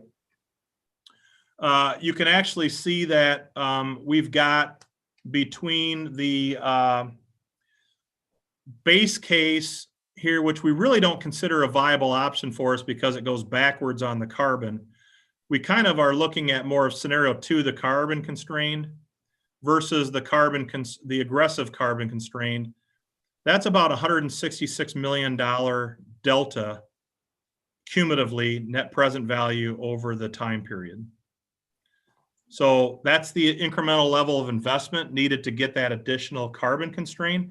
The other piece of it that's not in here is that when you get over a level of, and it's in the report, if you get over a level of like 30% of renewables, Black and Veatch suggests that really there needs to be investments in energy storage as well to deal with grid stability issues. And so that energy storage investment is not part of the aggressive carbon constrained case, and would have to be studied in terms of what that incremental investment is. So it's 166 million plus, whatever we would need to do in terms of the energy storage is a pretty safe assumption for that. We also wanted to make sure that we would stress test these scenarios by raising and lowering energy costs versus what the forecasts were, raising and lowering the cumulative load impacts. We also wanted to make sure that we were able to test what if we did aggressive energy waste reduction. So if Ann Salyer's team had available to her a higher level of budget to go out, instead of saving 1% per year, we actually saved a higher amount, maybe 2% per year. And so there we have the net present value, for example, in the carbon constrained case, which is the better box to look at. Again, I don't think the base case is a real option for us because it goes backwards on carbon. But on the carbon constrained case, if you look at the cumulative energy waste reduction, that's about a $66 million potential savings by implementing a higher level of energy waste reduction. Now, to implement a higher energy waste reduction program, you have to make more incentives available, which eat into that $66 million. So, but it gives you a number now that you can target to say, if we had this kind of number available, we could implement an electrical energy efficiency incentive program to drive higher level of savings going forward. So that's what this is really telling you. So in terms of the conclusions of the study, again, we're well positioned in terms of capacity, but and that if we want an additional 1% load reduction each year, we could actually save 40 million against the base case. And there you see 794 versus 834. But again, that's 66 million if you look at it against the carbon constrained case. And the modeling results suggest that, as Keith pointed out, it still is economical to keep the existing combustion turbine units available as capacity resources. They don't really run very much, so they don't incur a carbon penalty. And they help you offset some of the additional investments that you'd have to make in capacity. And that sizable cost impact results from the additional resources needed to meet various levels of carbon emissions. So again, going from the base case, which is no carbon constraint, to constraining enough that we thought we would meet the community plan as it's been stated at 10 metric tons per capita, costs an additional 134 million. It's another 166 million, or a total of 300 million net present value to go from the base case to the aggressive carbon, which is the 700 and 500 pounds per megawatt hour at 2030 and at 2040, rather than the 850 and the 700 at those two yearly breakpoints.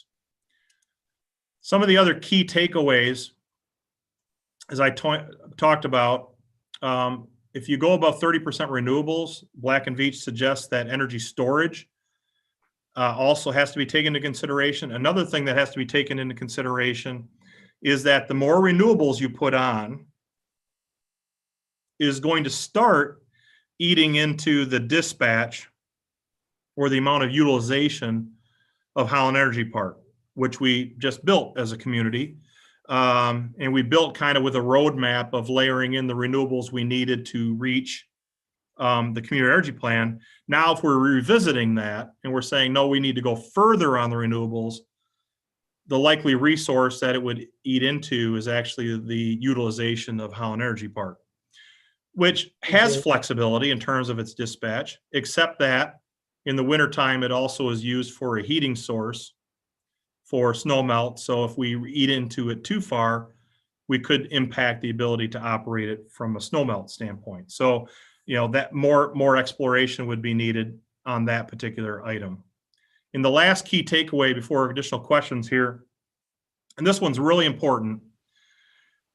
We have grown over the last 8 years our gas consumption in our community by about 2.4% annualized each year over the last 8 years.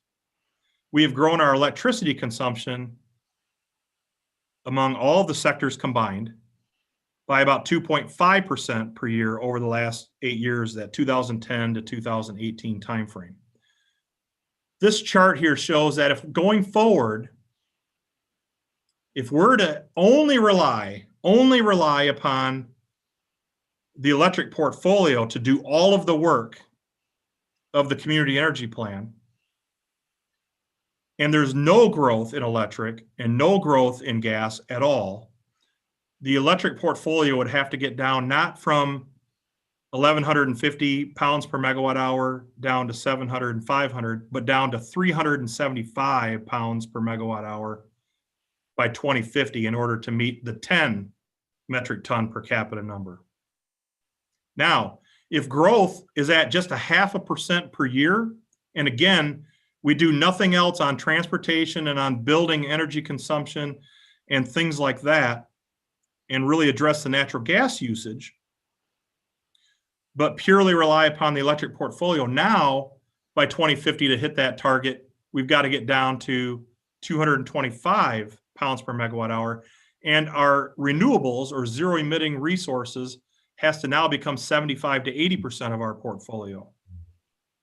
If our growth, instead of, again, in the history, the last 8 years was 2.4 and 2.5%, but if it's just 1% per year going forward in electric and natural gas, now we have to meet 95 pounds per megawatt hour, and our renewables and other zero emitting resources have to get to 85 to 90%.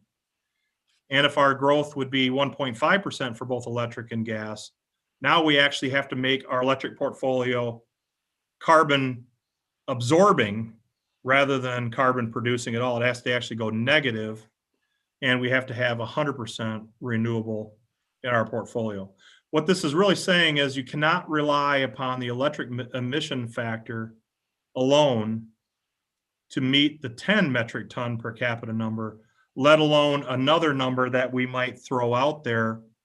And again, the big reason for that, again, is just the great amount of industrial utilization that's there demands a lot of energy of our electric portfolio. So that's the last piece. I'll leave it up in case anybody wants me to refer back to something in a Q&A.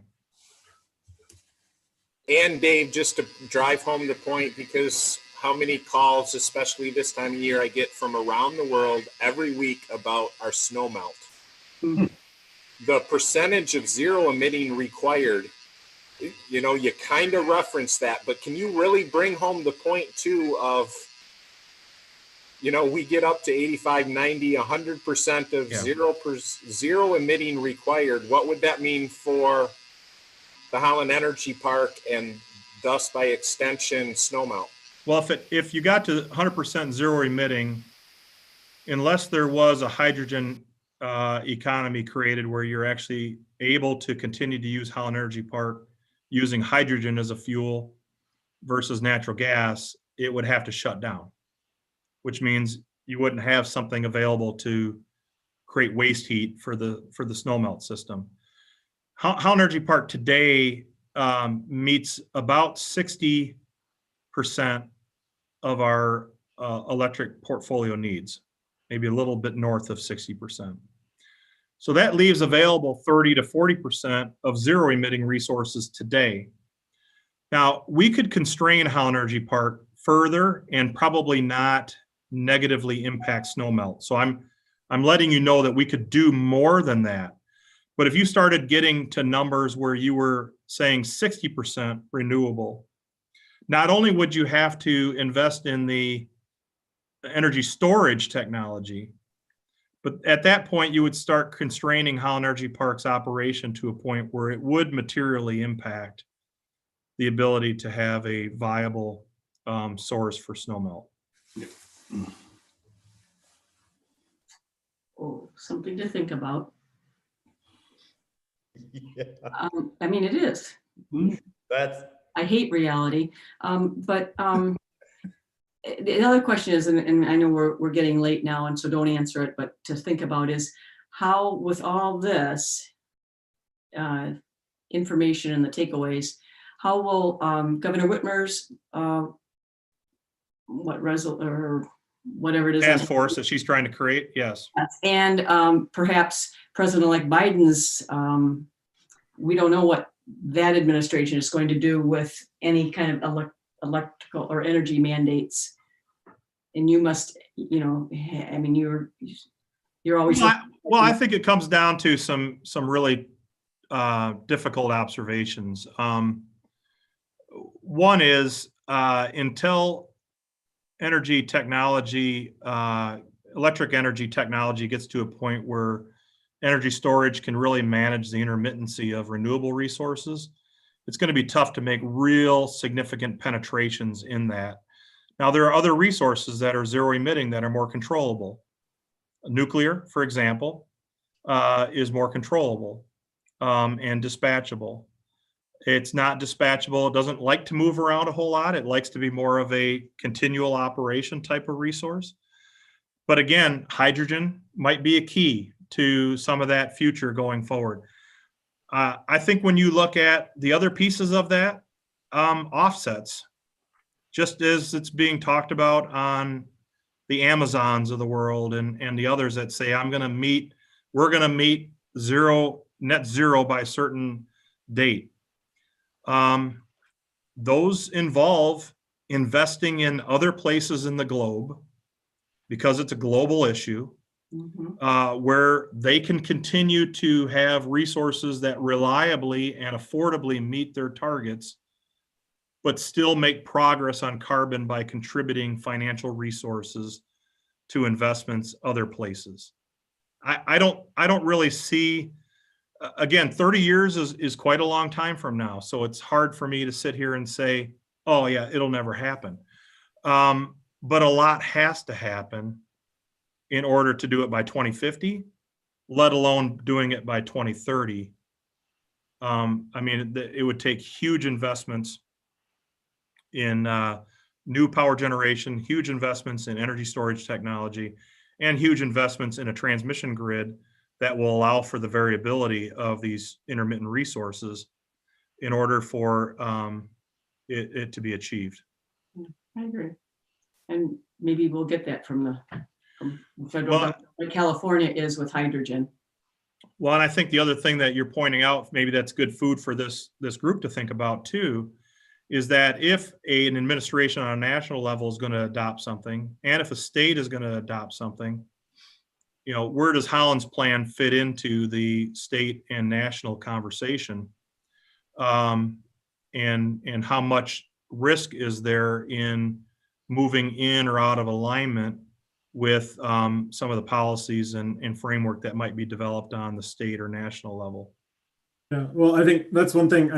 To build off your comment there, Dave, I think, right, your comment about saying like the base case business as usual, right? If you decided to go that route, we'll make up a number, come 2032, like you could find yourself in a case where all of a sudden, oh no, we have to pivot in 10 years to a place that we're not prepared to pivot to. Whereas if you make a more aggressive investment now, then come 2032, you're like, oh, we have 8 years to do something that we're already 75% of the way to, and we've already done it and made that because we made investments and we saw coming.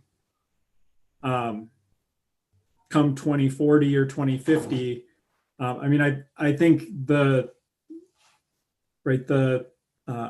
changes that have come in the conversation from 1990 to 2020 are pretty stark, right? Like in 1990, we were building coal power plants. Yeah. We're not going to build another coal power plant. Right. And okay, so come 2050. So I think we have to also make sure, like, not just the higher carbon constrained case is going to be an extra $160 million. Well, that might be possible, but it also could de-risk you for future changes that you might have to make that are even more aggressive, coming down the pipeline. Yeah, absolutely. Yeah. I mean, I'm not pointing that out as a, no, I understand that.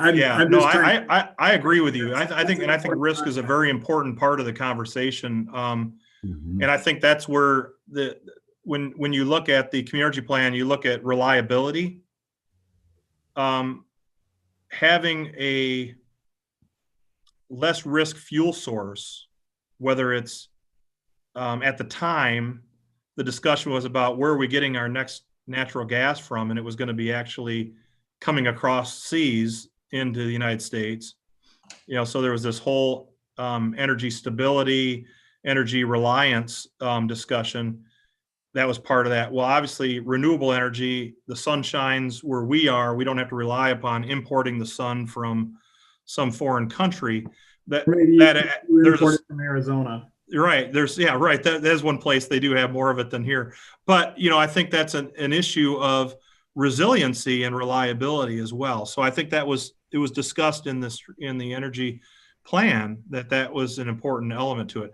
The other element of risk that I would say in creating a portfolio is that there's a concept of timing, just like you make in your investment portfolio, that had I invested earlier this year in Tesla, I'd feel pretty good about that.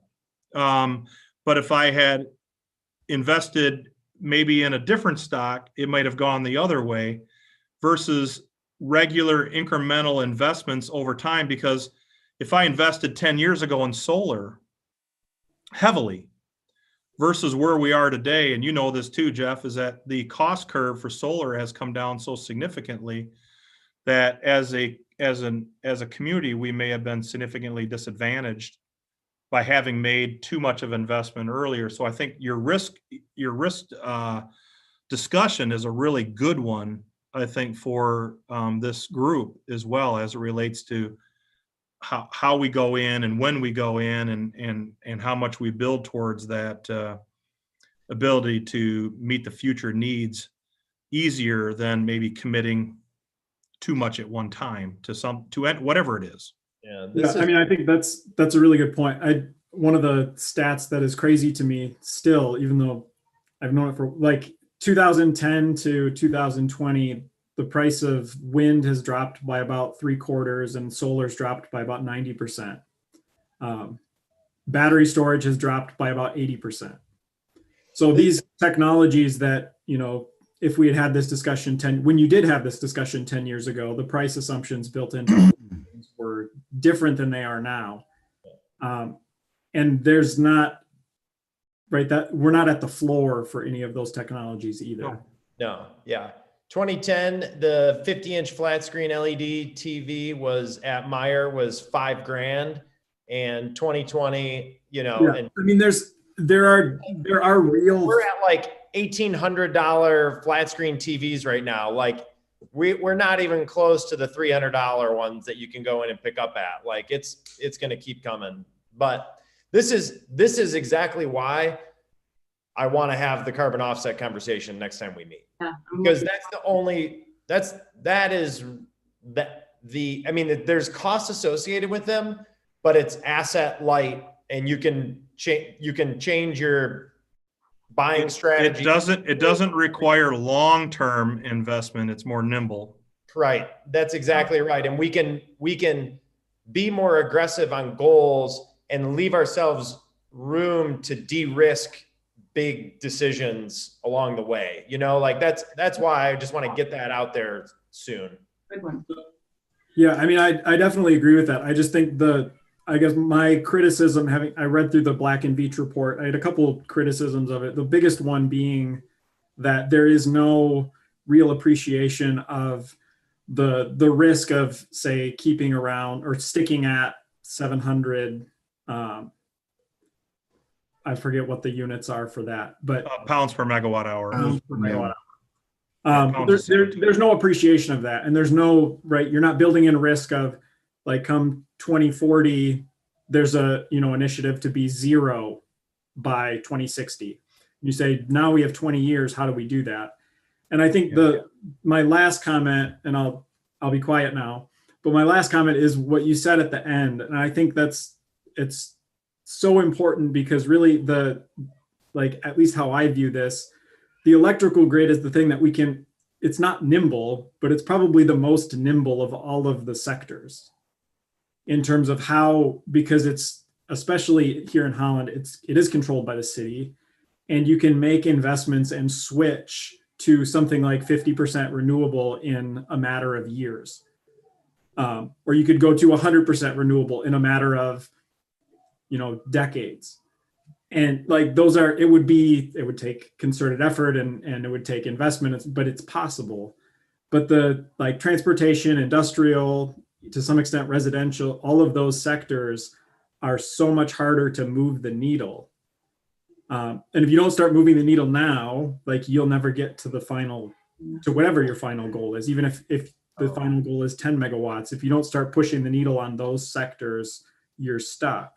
Yeah. Well, that's interesting you say that, Jeff, because I actually I actually think the industry and I don't know, residential less so, but industry and businesses I think are going to be much more movable than some of these huge, massive decisions, because the market is moving on them. Like solar panels are coming down in price. I mean, I think, well, and we can get into this other times, but I'd love to learn more about their assumptions on how much on-site solar will be adopted by buildings over the next 30 years, because I'm guessing they're not guessing correctly. I guess where I'm coming from on that, right? If you're building on-site solar, then you're running into the exact same, like eating into your base load capacity that you would if you're BPW and you're building solar. So I think it's 6 1, half dozen the other, frankly, because you're running into those same fundamental problems that if your businesses are trying to do it, or if BPW is trying to do it, the thing that's really the hard part about it is the same in either case. Yeah, from your like natural gas use and high temperature heat and the stickier things that isn't electricity. Electricity is the easy one. It's not easy, but it's easier than the other ones. It's more controllable maybe, but I think the issue you're talking about is that, let's say that 2.1 amount of cumulative investment in solar on buildings is 15 megawatts. Let's just increase it 7 times. If this resource plan says that we should be building 80 megawatts of solar or 50 megawatts of solar, it just means that the industries and the businesses built it rather than us building it on the utility level. It doesn't change necessarily the what gets built. It's more a matter of who's building it. No, that's going to be your bill credits that you can, pay back for that, right? Yeah.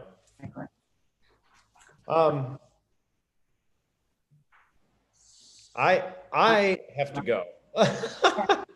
So Travis, you can finish the meeting with everybody if there's more discussion on this. I personally am out of time.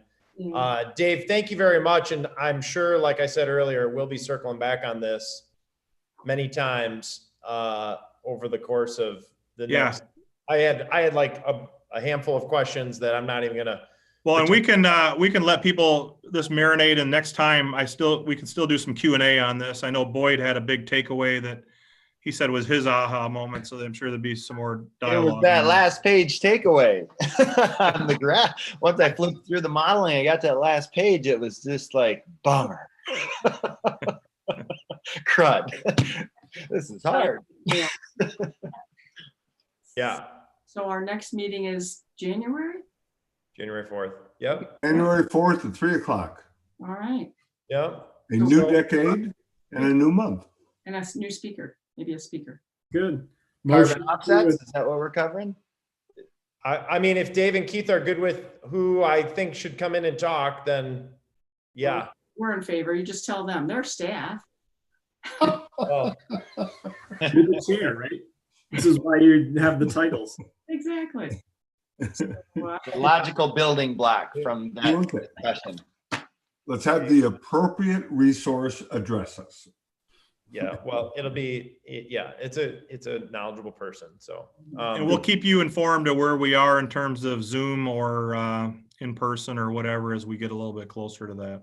Okay, that sounds good. Merry Christmas and Happy New Year. Yeah. Happy holidays. Thanks, everybody. All right, everybody. Bye-bye. Take care, everybody. Bye. Thank you.